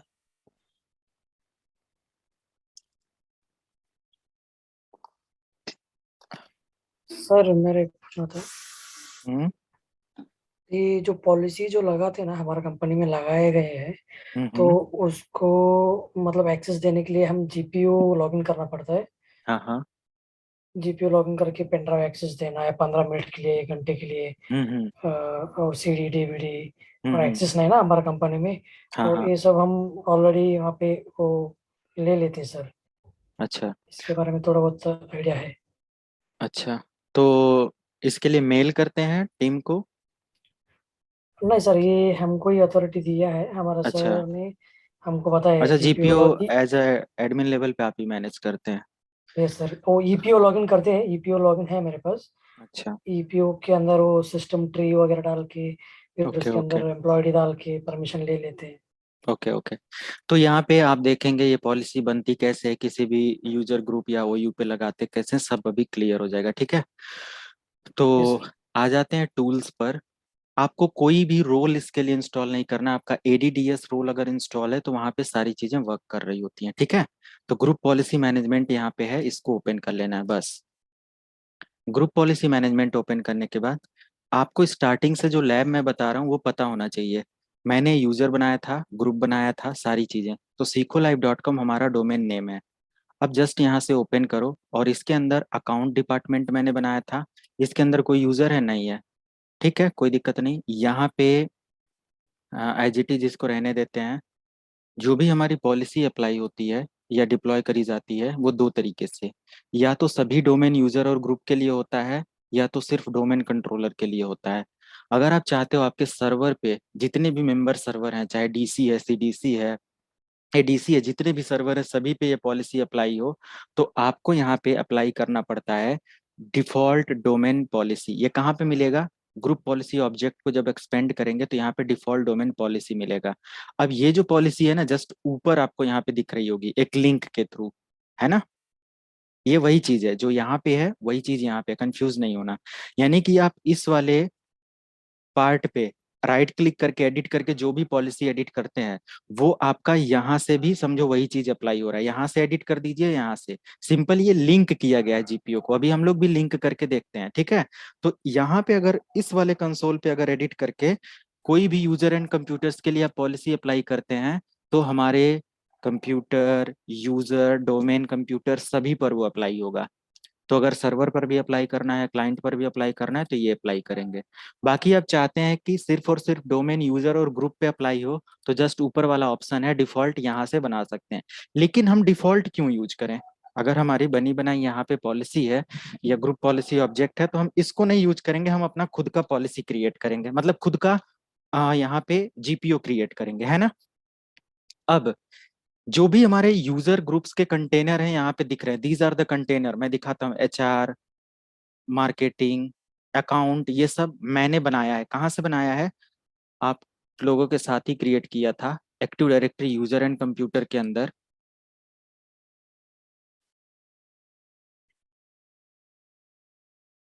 आप देखो यहाँ पे एक्सपेंड करके, ये राइट क्लिक करके ओयू मैंने बनाया था ना, यहाँ से न्यू में आके ओयू, तो ये बनाया था अकाउंट मार्केटिंग, और इसके अंदर फिर यूजर भी ऐड किया था ना। ये यूजर यहाँ से भी बना के मूव कर सकते हो। मान लिया सोहन को मूव करना है, तो जस्ट यहाँ से मूव किया, और जिस भी ओयू में मूव करना है मूव कर सकते हैं, राइट? या स्पेसिफिक मान लिया एच आर ओयू है, यहाँ पे एच आर यूजर वन है। एच आर यूजर वन मेरा इसके अंदर भी बन के हो सकता है, और नहीं तो मैं एच आर यूजर वन को यहीं से राइट क्लिक करके न्यू में आके नया यूजर बना सकता हूँ, राइट? मैंने एक यूजर यहाँ से मान लिया बनाना है एच आर यूजर के इस कंटेनर के अंदर, और इसका नाम मुझे दे देना है new U S E R user, and just इसको कॉपी पेस्ट करके लॉगिन नेम भी सेव करना है, और इसका एक पासवर्ड दे देना है, अगेन इसका पासवर्ड दे देना है, और इसका पासवर्ड पॉलिसी सेट करके जस्ट ओके कर देंगे, फिनिश। ये हमारा यूजर बन गया, ठीक है? ये प्रीवियस लैब है, बहुत पहले मैंने बताया है, सबको क्लियर है ना? तो आप जिस भी यूजर ग्रुप एंड उस पर अप्लाई करना चाहते हैं, इसी कंटेनर को यूज करके अप्लाई करेंगे। मान लिया इस एच आर ओ यू पे अप्लाई करना है, तो इसके अंदर जितने भी ऑब्जेक्ट हैं, जितने भी रिसोर्सेस हैं, सभी पे अप्लाई हो जाएगा। तो इसको मिनिमाइज करते हैं, एच आर यूजर वन। अब हम क्लाइंट मशीन पे देखते हैं कि यहाँ पे यूजर कौन सा लॉगिन है, एच आर यूजर वन है, यानी कि एच आर ओ यू का एक यूजर है कि नहीं? मैं इसी पर कुछ चीजें अप्लाई करता हूँ।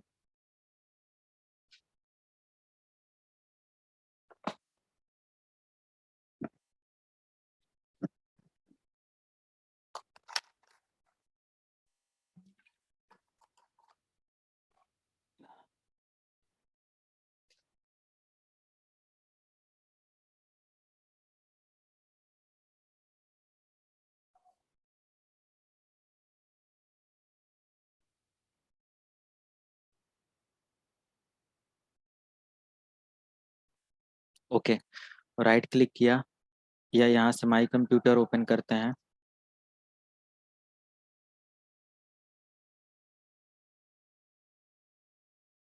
एक दूसरा मशीन विंडोज 10 का बनाना पड़ेगा, क्योंकि ये एक्सपायर हो चुका है, तो थोड़ा स्लो वर्क कर रहा है। दिस पीसी, अभी इस कंप्यूटर पे कोई भी पेन ड्राइव लगाइए, कोई भी एप्लीकेशन, देखो माई कंप्यूटर स्टोरेज सब एक्सेस कर पा रहा है। कुछ ही परमिशन यहाँ पे है, जैसे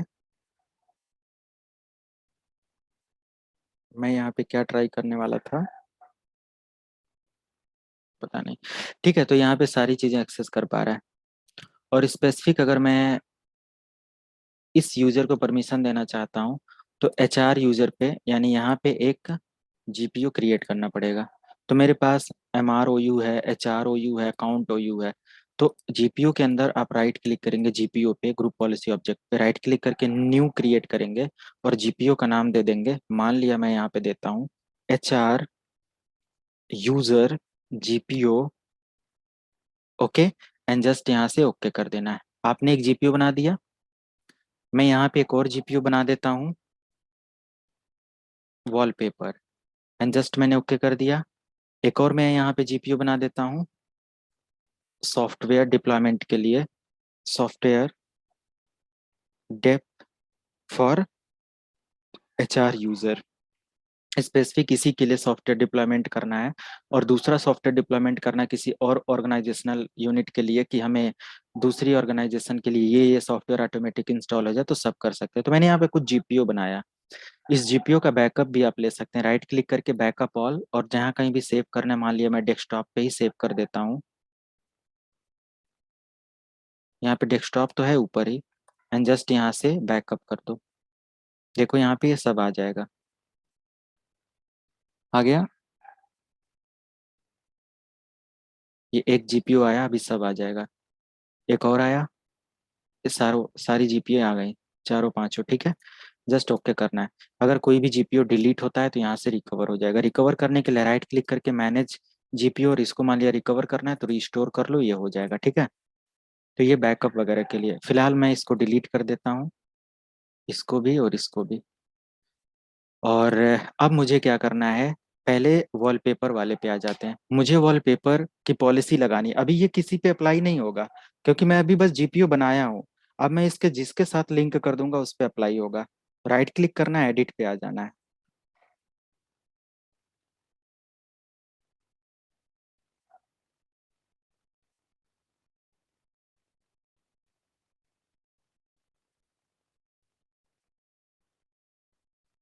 एंड क्या करना होता है यहाँ पे, पॉलिसीज को एक्सपेंड करेंगे, administrative template, desktop, and desktop को एक्सपेंड करेंगे। डेस्कटॉप वॉलपेपर यहाँ पे आ रहा है, जस्ट इस पे क्लिक करें,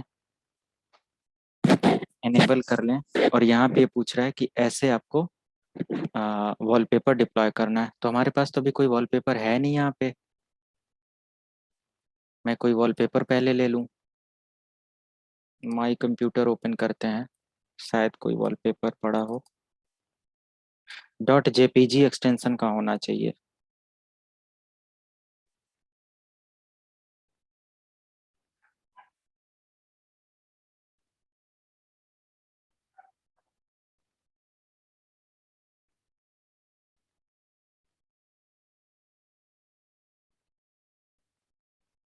ओके, तो हमारे पास एक वॉलपेपर था, मैंने इसको यहाँ से कॉपी पेस्ट कर लिया, ठीक है। समझ में आ रहा है ना। तो सबसे पहला स्टेप आपको करना क्या है, ये जो वॉलपेपर है इसका नेम आप स्पेसिफिकली डिजाइन करो। नेम मैं कर देता हूँ सीखो, एंड जस्ट एंटर कर दिया। SIKH मैंने कर दिया। इसको रीनेम कर लेते हैं, SIKH प्रॉपर छोटा नेम रहेगा, इसलिए हमें यहाँ पे आइडेंटिफाई हो जाएगा। राइट क्लिक करते हैं, न्यू फोल्डर, वॉलपेपर, एंटर कर दिया। अब इस फोल्डर के अंदर इस वॉलपेपर को ऐड किया। इस वॉलपेपर वाले फोल्डर को शेयर करना है। शेयर नहीं करेंगे तो ये काम नहीं करेगा। शेयर पे आ जाएंगे, एवरीवन को रीड राइट जो भी परमिशन देना चाहते हैं दे देंगे। Okay, advance share this folder permission, and just आप अप्लाई ओके कर देंगे। हो गया शेयर। राइट क्लिक करेंगे इसकी प्रॉपर्टी, और यहाँ पे एक्सटेंशन दिया हुआ है डेस्कटॉप, ये पूरा एक्सटेंशन आप क्या कर लेंगे, कॉपी कर लेंगे,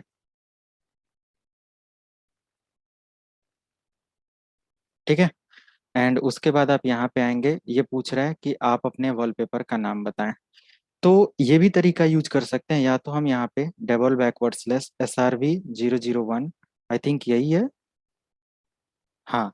और यहाँ पे एक वॉलपेपर डायरेक्टरी, इसको आप ओपन करेंगे, एंड जस्ट आप यहाँ से इसका पूरा यूआरएल कॉपी कर लेंगे, ठीक है।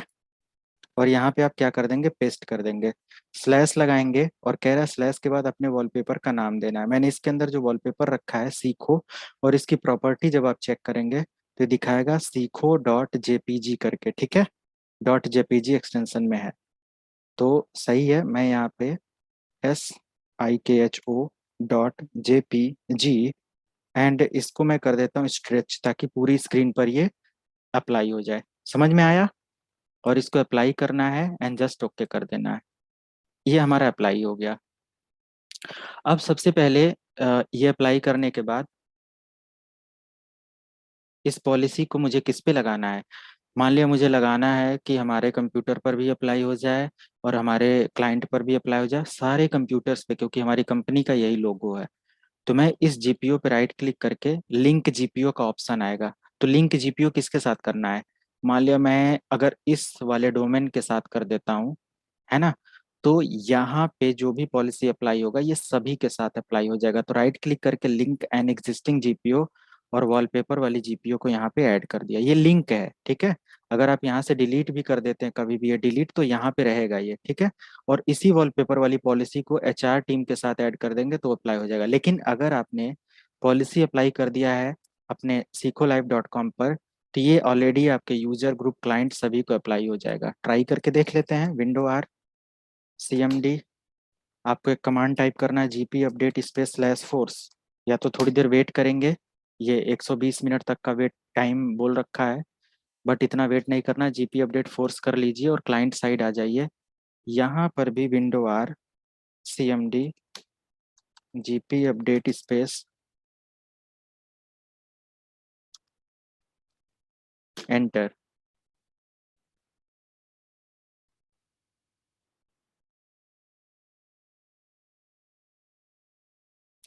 राइट क्लिक करके पर्सनलाइज में आ जाएं। तो देखो some of the settings managed by your organization, मतलब अप्लाई हो गया है ना। तभी यहाँ पे ऑप्शन आ रहा है, कह रहा है ऑर्गेनाइजेशन द्वारा मैनेज है।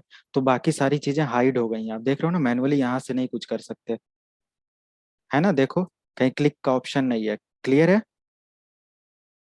तो अभी यहाँ पे दिख तो नहीं रहा है वॉलपेपर। तो ऐसी कंडीशन में क्या करते हैं मिस्टर दीपक, अभी नावेद जी, क्या करते हैं, थोड़ी देर वेट सर करेंगे, इसको एक बार ऑटोमेटिक अप्लाई हो जाएगा। रिस्टार्ट करने से भी हो जाएगा सर? हाँ, थोड़ी देर वेट करेंगे तो अप्लाई होगा, या तो फिर करंट जल्दी रिजल्ट चाहते हैं तो एक बार लॉग ऑफ कर लें। लॉग ऑफ से भी नहीं होता है तो रीस्टार्ट कर लेंगे। सर्वर पर भी अप्लाई हो जाएगा अभी, यहाँ पर भी। विंडोज 10 लॉगिन करते हैं।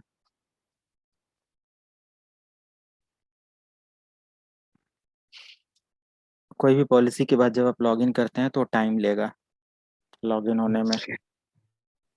हम लोग फील्ड में काम करते थे ना, हाँ तब लोगो देखते थे ऐसे लॉगिन करते थे यूजर लोग बैंक में, हाँ। उत्कर्ष बैंक में लोगो देखते थे ना, हम फिर पागले हो जाते थे, ऐसे क्या हो रहा है। बार बार चेंज करो, चेहरे पर बार भी बार हो जाए। हाँ सर, हार्डवेयर का फॉले थे फील्ड में तो। अच्छा, तो ये हो देखो गया हो सर। गया।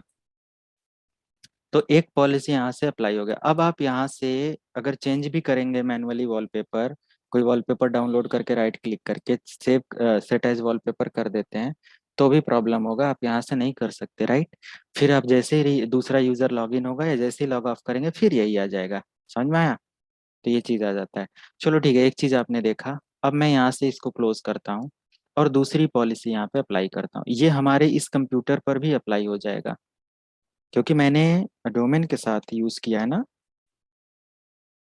लॉग ऑफ एंटर, चेक कर लेते हैं एक बार। किसी पर्टिकुलर यूजर पे हो सकता है सर? भी मैंने बताया जिस पर भी अप्लाई करना उसके साथ उस जीपीयू को अटैच कर दो, ठीक है, तो सभी पर नहीं अप्लाई होगा। हो गया।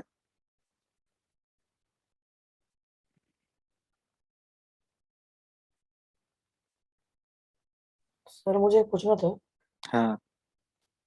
अ, अभी आपने एचआर का जो एक फोल्डर था ना, उसके हम्म अंदर कुछ यूजर्स है, 10, अगर समझो 10 यूजर है, उसके अंदर हमको 4-5 यूजर को ही ये पॉलिसी यूज करना है, बाकी लोगों से नहीं करना है, तो हो जाएगा?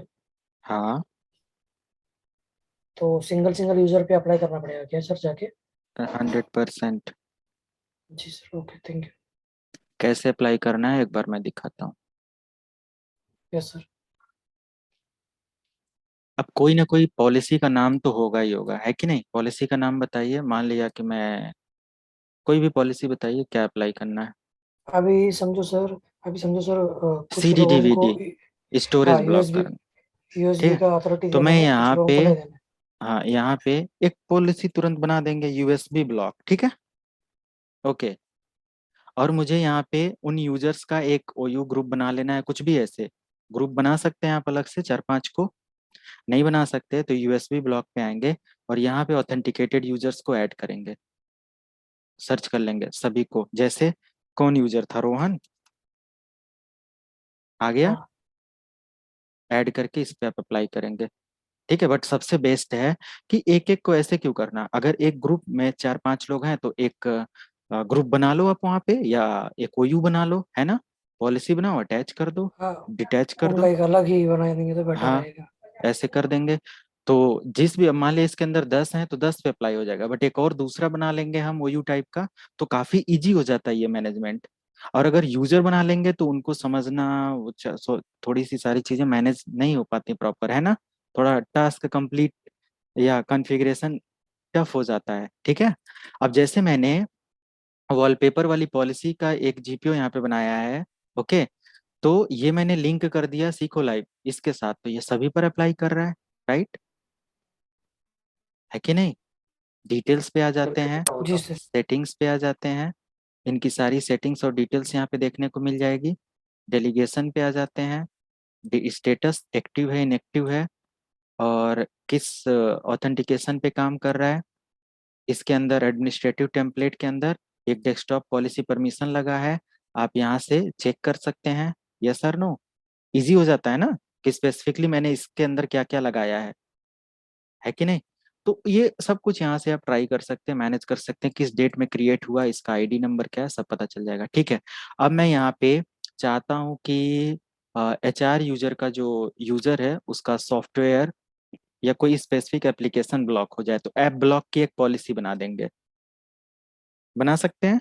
APPBLOC के ऐप ब्लॉक, और जस्ट ओके। अब मान लिया मैं चाहता हूँ, क्या ये HR यूजर जो है ये window R calc.exe enter calculator use कर पा रहा है, यस। कोई भी सॉफ्टवेयर हो सकता है, फायरफॉक्स हो सकता है, चाहे तो ये ना यूज कर पाए तो इसका एक्सटेंशन firefox.exe होगा, आप यहाँ से चेक कर लो। firefox.exe है ना, नहीं पता तो राइट क्लिक करके चेक कर लेंगे एक्सटेंशन, ठीक है।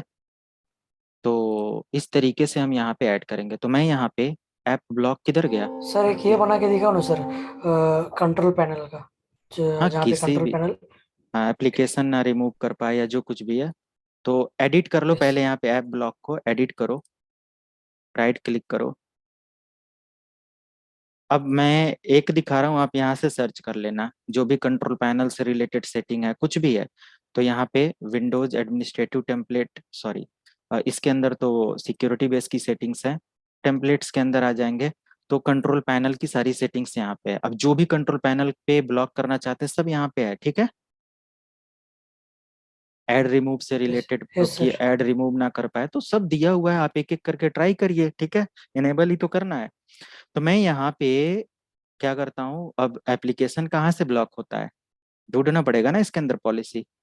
तो कंपोनेंट के अंदर, नहीं, नहीं,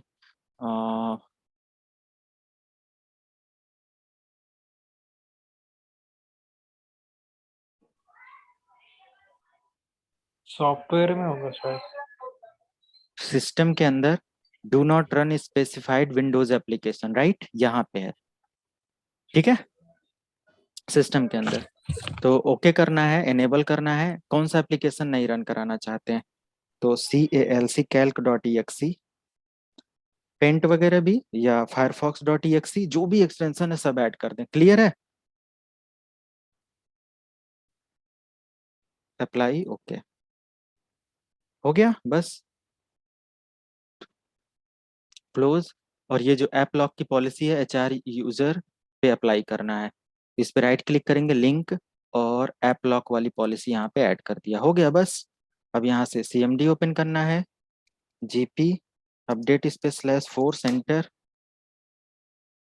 विंडोज 10 पे आ जाते हैं, window R CMD GP update space /4। आप GP अपडेट सिर्फ लिख देंगे तब भी काम चलेगा। तो यहाँ पे अपडेट हो जाए तब इधर आप अपडेट करें, नहीं तो पता चले विंडोज 10 पे पहले हो जाए उधर बाद में हो।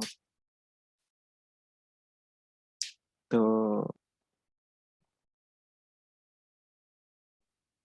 अप्लाई हो गया। विंडो आर calc.exe और एंटर। आप देखेंगे तो यहाँ पे एडमिनिस्ट्रेटिवली ब्लॉक हो जाएंगे, राइट? ठीक है, तो ये ऑप्शन है। अब ये माई कंप्यूटर ओपन कर पा रहा है, स्टोरेज ओपन कर पा रहा है। अब एक ही बार में सारी पॉलिसी मैं दिखा देता हूँ, ये सब चीजें अगर दिमाग में है तो वो कैसे ब्लॉक करेंगे। तो अब मैं ऐप ब्लॉक वाली पॉलिसी पर ही अप्लाई कर देता हूँ, है ना? यार जो भी रिस्ट्रिक्शंस लगाना है एडिट करो। अब ढूंढना पड़ेगा सारी पॉलिसी। मान लिया मैं डेस्कटॉप पे चाहता हूँ कि remove computer icon, my computer ना दिखे, और जब माई कंप्यूटर नहीं दिखेगा तो C ड्राइव या लोकल ड्राइव वो एक्सेस नहीं कर सकता है कि नहीं। जस्ट अप्लाई कर देना है, और यहाँ पे सिस्टम कंट्रोल अल्ट और डिलीट की के बाद ये जो ऑप्शंस आता है ना, ये भी ना आए, सब चीज आप उसका हटा सकते हैं। स्टोरेज यहाँ पे देखिए कहीं है, स्टोरेज, रिमूवल स्टोरेज। आप देखो CD DVD पेन ड्राइव जो भी है सब यहाँ पे, फ्लॉपी डिस्क सब आप चाहें तो कंट्रोल कर सकते हैं, ठीक है। सर एक पूछना था। हाँ। अभी समझो वो पूरा ग्रुप में हमने पॉलिसी अपडेट किया, लेकिन उसके अंदर एक एक दो लोगों को ये कैलकुलेटर का जो ऐप है ना, उसका एक्सेस देना है, तो क्या करना पड़ेगा सर? सिर्फ दो लोगों को या एक जन को? तो अलग बनाएंगे ना, अगर ऐसा करना है फिर ग्रुप पे क्यों परमिशन लगाएंगे। अभी समझो सर, ग्रुप में पूरा पॉलिसी लगा दी है कि हाँ। उनको उस दिन के लिए सिर्फ वो यूज करना है कैलकुलेटर, हम्म। बाकी दिन में नहीं चाहिए उसको, सिर्फ एक हम्म। दिन के लिए चाहिए, या कुछ इमरजेंसी पड़ तो गए एक तो? OU बना के उसके अंदर मूव कर लेंगे उसको, जिसके अंदर परमिशन अलाउ किया हुआ है। जिस ग्रुप के अंदर कोई OU या कुछ ऐसा ग्रुप तो बनाएंगे जिसके अंदर उन सभी को ऐड करके बताएंगे कि परमिशन तुमको तुमको अलाउ किया जा रहा अच्छा। है ना। अब ऐसा तो नहीं कर सकते ना कि उसी पर हम चाहें तो परमिशन दो को अप्लाई करें दो को नहीं करें, क्योंकि ये पूरा OU पे अप्लाई हो रहा है ना। अगर फिर सिंगल सर यूजर ग्रुप पे, टाइमिंग भी तो डालना पड़ेगा ना। सिंगल यूजर ग्रुप्स पे अप्लाई करना है या यूजर पे अप्लाई करना है तो वो अलग आप ऐड करिए, एक अलग GPO बनाइए। तो वो सर सिंगल यूजर अलग से ऐड करना पड़ेगा। हाँ वही तो मैं कह रहा हूँ, ठीक है। अब हम जैसे ऐसा भी तो नहीं कर सकते कि मान लिया मैंने HR वाले OU पे अप्लाई कर दिया, किसके अंदर 1 2 3 ये सब यूजर नेम है, इन सभी पे अप्लाई हो गया, बट मैं चाहता हूँ कि जो एप्लीकेशन ब्लॉक हुआ है वो इस पर ना हो। तो हम इस पर अप्लाई कर दिए हैं तो वो तो होगा ही होगा ना। अब हम इसको अगर दूसरी जगह पे मूव कर देते हैं कि भाई तुम्हें अलाउ किया जा रहा है, तो दूसरी प्रोफाइल में मूव करो और फिर वहां पे इसको ऐड कर सकते हो, ऐसा कर लो, ठीक है। ये अप्लाई कर सकते हैं ऐसा कुछ। सर मतलब यूजर को ही मूव करना पड़ेगा दूसरे ग्रुप हाँ में। मूव कर देंगे जिसके अंदर अलाउ किया गया है, ठीक है। या तो फिर अनलिंक कर देंगे GPO, जो लिंक कर रहे हैं करके दिखा एग्जिस्टिंग दो सर एक GPO बार। को। क्या आप लोग वही चीज लिंक अनलिंक भी करना, बार बार वही चीज बताएं हम यहाँ पे, हटा देंगे यहाँ से, है ना। क्लियर है ये। हाँ sir. Yes sir. Yes sir. तो इस तरीके से तो पॉलिसी प्रॉपर तरीके से समझें कि जिस पर अप्लाई करना है अप्लाई करना है। एक यूजर पे करना है तो अलग यूजर पॉलिसी आप अप्लाई करें। अब मान लिया कि डिफॉल्ट डोमेन पॉलिसी, सॉरी इसके अंदर आ जाते हैं, यूजर ग्रुप पे अप्लाई करते हैं और यहाँ पे ढेर सारे यूजर ऐड कर देंगे। तो मान लिया किसी, इस पर पॉलिसी जो लगाएंगे इसके अंदर मान लिया वो पॉलिसी बहुत सारे यूजर का मिसमैच हो जाए, किसी को अलाउ करना है किसी को डिनाई करना है, तो भी तो नहीं होगा। तो कहीं ना कहीं हमें एक सेपरेट सेपरेट पॉलिसीज बनाई जाती है, टेम्परेरी GPO बना लेंगे, क्लियर है, यूजर को मूव कर लेंगे। ये सब तो मैनेज कौन करेगा? Yes admin. Sir, yes yes. ये सारी चीजें ही करना पड़ता है। तो ये हो गया। अच्छा, तो मैंने माई कंप्यूटर को रिस्ट्रिक्ट किया है, तो विंडो आर करेंगे, जीपी अपडेट,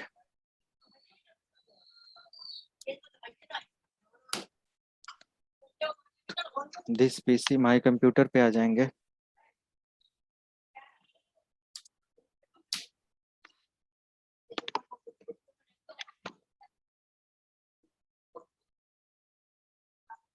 अभी देखना ये माई कंप्यूटर वगैरह यहाँ से हट जाएगा। हट गया? नहीं यूज कर सकता ना सी ड्राइव डी ड्राइव। थोड़ी देर बाद आप लॉग ऑफ करके यूज करेंगे तो ये भी आइकन नहीं आएगा। समझ में आया? तो ये पॉलिसी यस अप्लाई सर। करना होता है, और मैंने ऐप लॉक पर यही अभी पॉलिसी अप्लाई किया है। ओके। अब अगर मैं उस चीज को अलाउ करना चाहता हूँ, ये सारी चीजें हटाना चाहता हूँ, तो डेफिनेटली हमें क्या करना पड़ेगा? ऐप लॉक के अंदर एडिट करना पड़ेगा, और जो पॉलिसी मैंने लगाया उसको थोड़ी देर के लिए डिसेबल कर देंगे। अगर आप मूव नहीं करना चाहते हैं, ऐसा कुछ भी है, तो क्यों? कर सकते हैं कि नहीं कर सकते हैं? मुझे पता होना चाहिए कहाँ से पॉलिसी है। जस्ट इसको ओपन करेंगे और जस्ट इसको नॉट कॉन्फ़िगर अप्लाई ओके और डिसेबल कर दिया।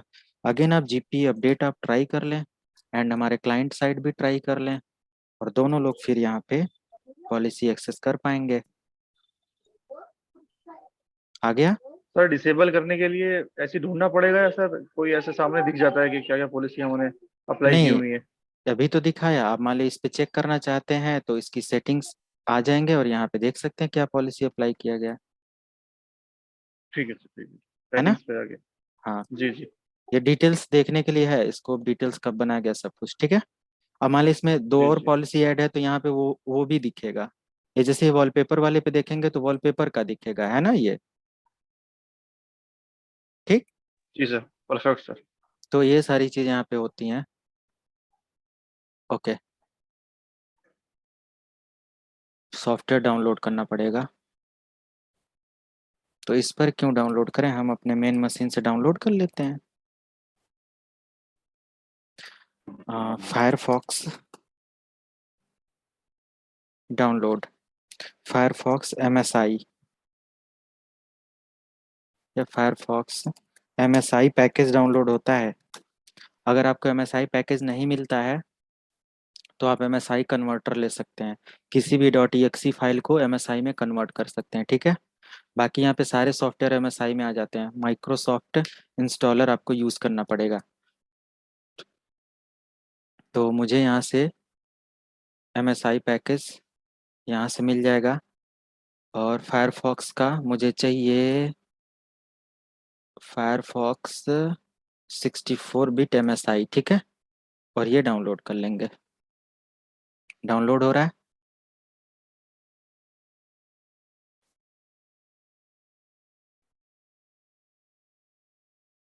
सर हम लोग की जो किसी यूजर का थी डोमेन यूजर का जैसे यूट्यूब ना चले, अमेजन कोई ई कॉमर्स नहीं चले, ऐसा ऐसा। URL ब्लॉक करना है तो फायरवॉल ACL लगाएंगे, है ना। नेटवर्क जी सर, ये रिस्ट्रिक्शन वो लगा तो। देंगे, नेटवर्क एक्सेस पॉलिसी लगाएंगे, NAP पॉलिसी लगाएंगे। ओके, तो ये हमारा डाउनलोड हो गया। कीप कंटिन्यू हो गया। हाँ जी। माई कंप्यूटर ओपन करते हैं, डाउनलोड सेक्शन में आ जाते हैं, एंड फायरफॉक्स नहीं हुआ मेरे पे डाउनलोड। हाँ हो गया, ये है, आ गया MSI इंस्टॉलर। अब इस पे राइट क्लिक करिए, न्यू पे आ जाइए, फोल्डर बनाइए। इसको भी जितना भी आपको सॉफ्टवेयर या कोई डेटा वो करना है, तो मैंने यहाँ पे लिख दिया सॉफ्टवेयर। Okay done. इसके अंदर ऐड किया, और इस पर मुझे राइट क्लिक करना है, इसकी प्रॉपर्टी ओपन करना है, sharing, share this folder, and everyone को परमिशन दिया, शेयर कर दिया, जस्ट डन।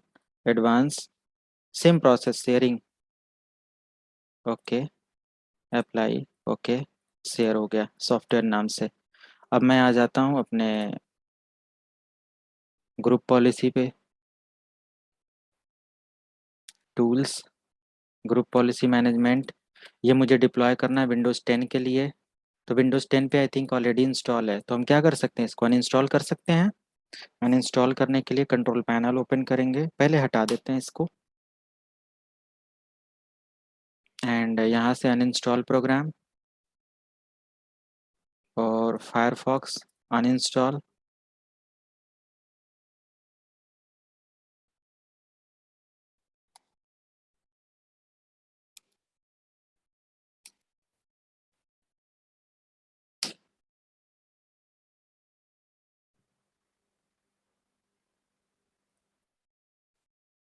मेरे यहाँ 3 दिन से सर हम बुरी तरह से फंसे हुए हैं सर नेटवर्क में। क्यों, हम लोग का VPN काम नहीं कर रहा सर।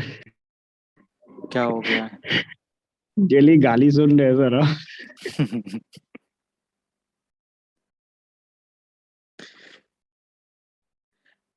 है? एपीआई बेस्ड वीपीएन है कि लोकल वीपीएन, जैसे पॉइंट टू पॉइंट बनाया अपने सर्वर से?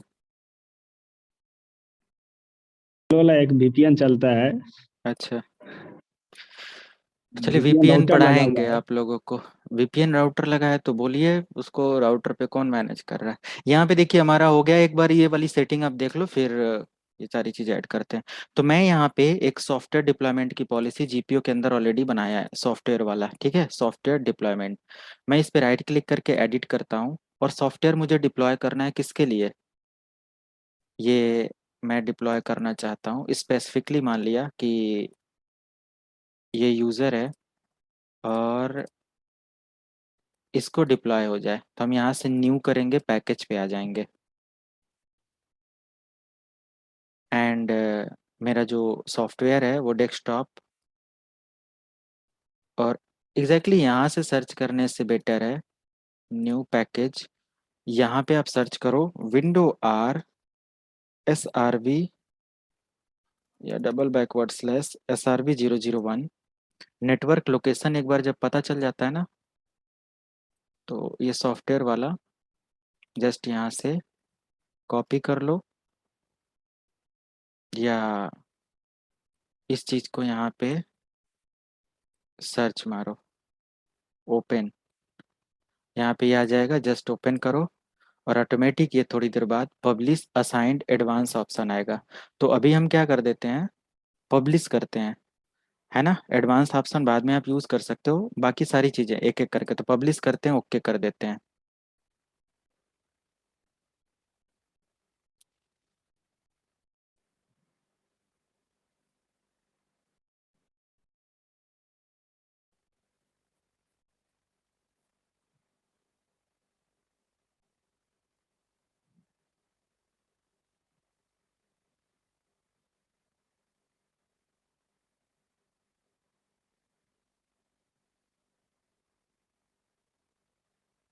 आएगा, थोड़ी देर लगेगा, क्योंकि आ गया, पब्लिश्ड हो गया। राइट क्लिक करते हैं, प्रॉपर्टी में आ जाते हैं, एडवांस ऑप्शन यहाँ से सेलेक्ट करना है, डिप्लॉयमेंट पे आइए और यहाँ से बेसिक आप सेलेक्ट कर लें, और बेसिक के बाद auto install the application by file extension activation, ठीक है।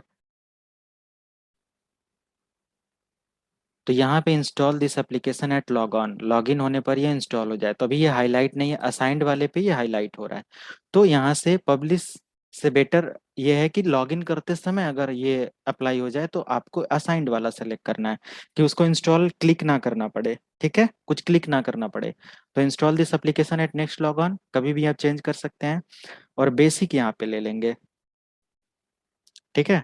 एंड जस्ट एडवांस पे आकर देखें तो लैंग्वेज वगैरह को अगर सेटिंग करने के लिए आता है तो उसको इग्नोर करना है, तो ठीक है। अगर ऐसा कोई सॉफ्टवेयर है जो लैंग्वेज सिलेक्शन पे भी बात कर रहा है तो इसको इग्नोर कर देंगे, तो इग्नोर कर देगा, नहीं तो कोई दिक्कत नहीं, जस्ट डन कर देंगे, अप्लाई, ओके, ये हो गया। एंड अब आप यहाँ पे विंडो आर, नहीं, ऐसे नहीं, आप इस पॉलिसी को मान लिया HR यूजर के साथ ही अटैच करना चाहते हो, सॉफ्टवेयर डिप्लॉयमेंट, एंड जस्ट यहाँ पे window R GP update space slash force,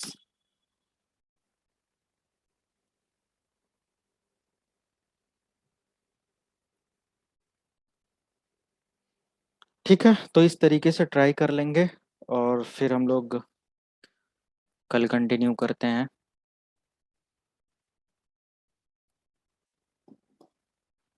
ये थोड़ा टाइम लेगा।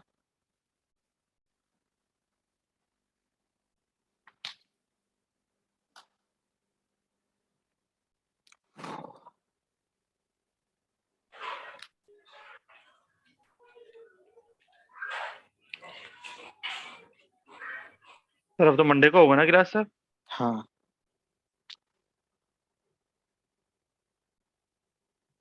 फ्राइडे है सो। हम्म, आज फ्राइडे है।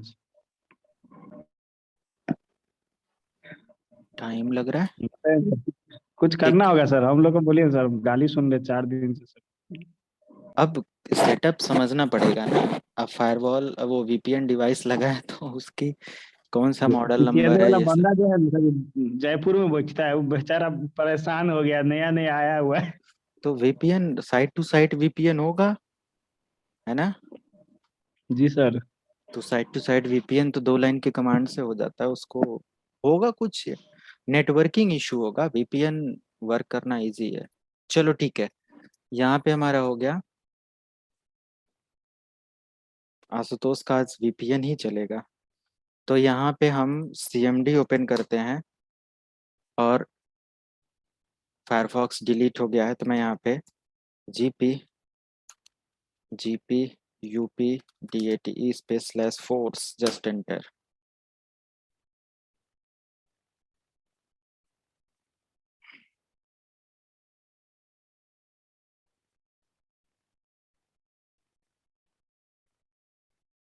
अब यहाँ पे यस ऑप्शन पूछ रहा है, कह रहा है कि कुछ अपडेट आया हुआ है, करना चाहते हैं, यस कर देंगे, एंटर कर देंगे। ठीक है,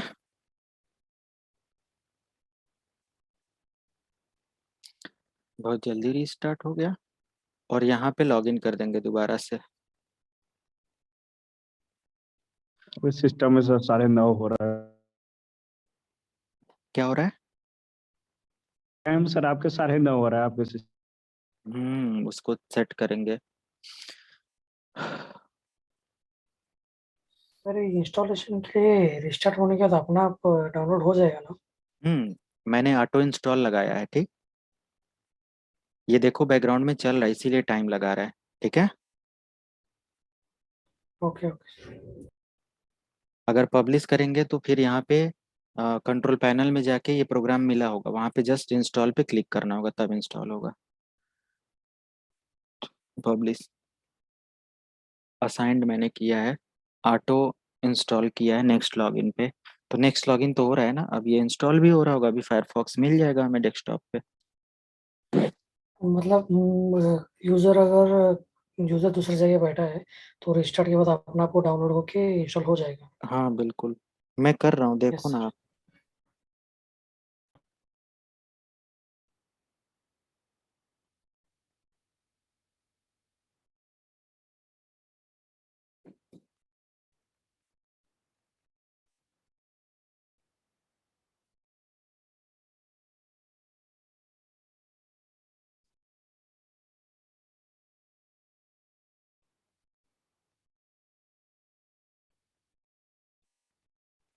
जब सब ये सब सर इतना अथी टेक्निकली ये है सर, तो फिर बैंकिंग सब में सर क्यों करवाता है करो फायरक्स ये थे बाकी और भी सॉफ्टवेयर से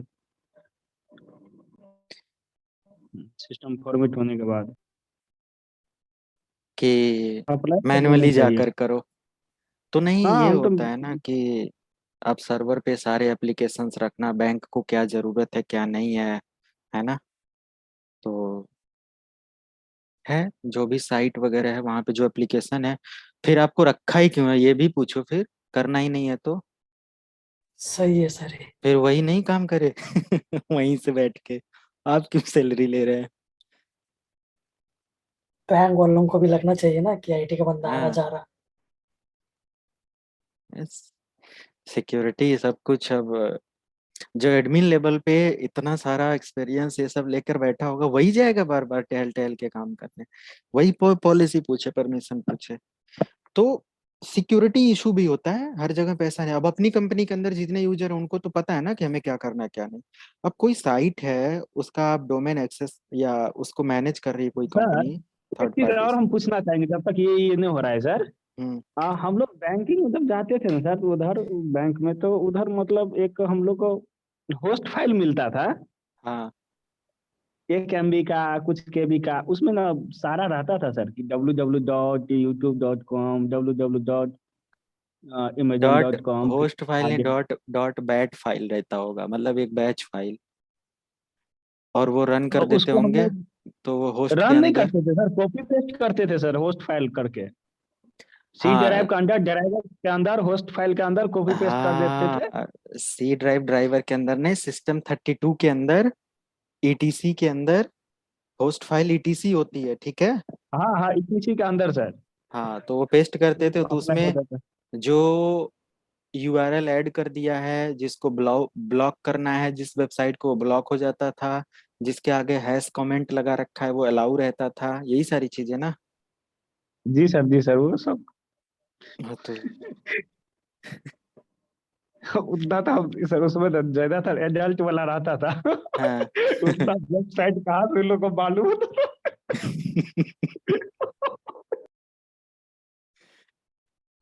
इंजॉय कर रहे हो आप अपने काम को, ठीक है, करना चाहिए, सीखो समझो सारी चीजें, बट प्रॉपर कि कोई भी चेंजेस आप कर रहे हो तो वो कहाँ पे लोकेशन है, क्या है, सारी चीजें मैं होस्ट फाइल का नेक्स्ट डे बता दूंगा, कैसे ब्लॉकिंग और सारी चीजें होता है, पूछ लेना आप अगली क्लास में, ठीक है। ठीक, ठीक है, ठीक है। Yes sir. Okay, thank you, good night. Right.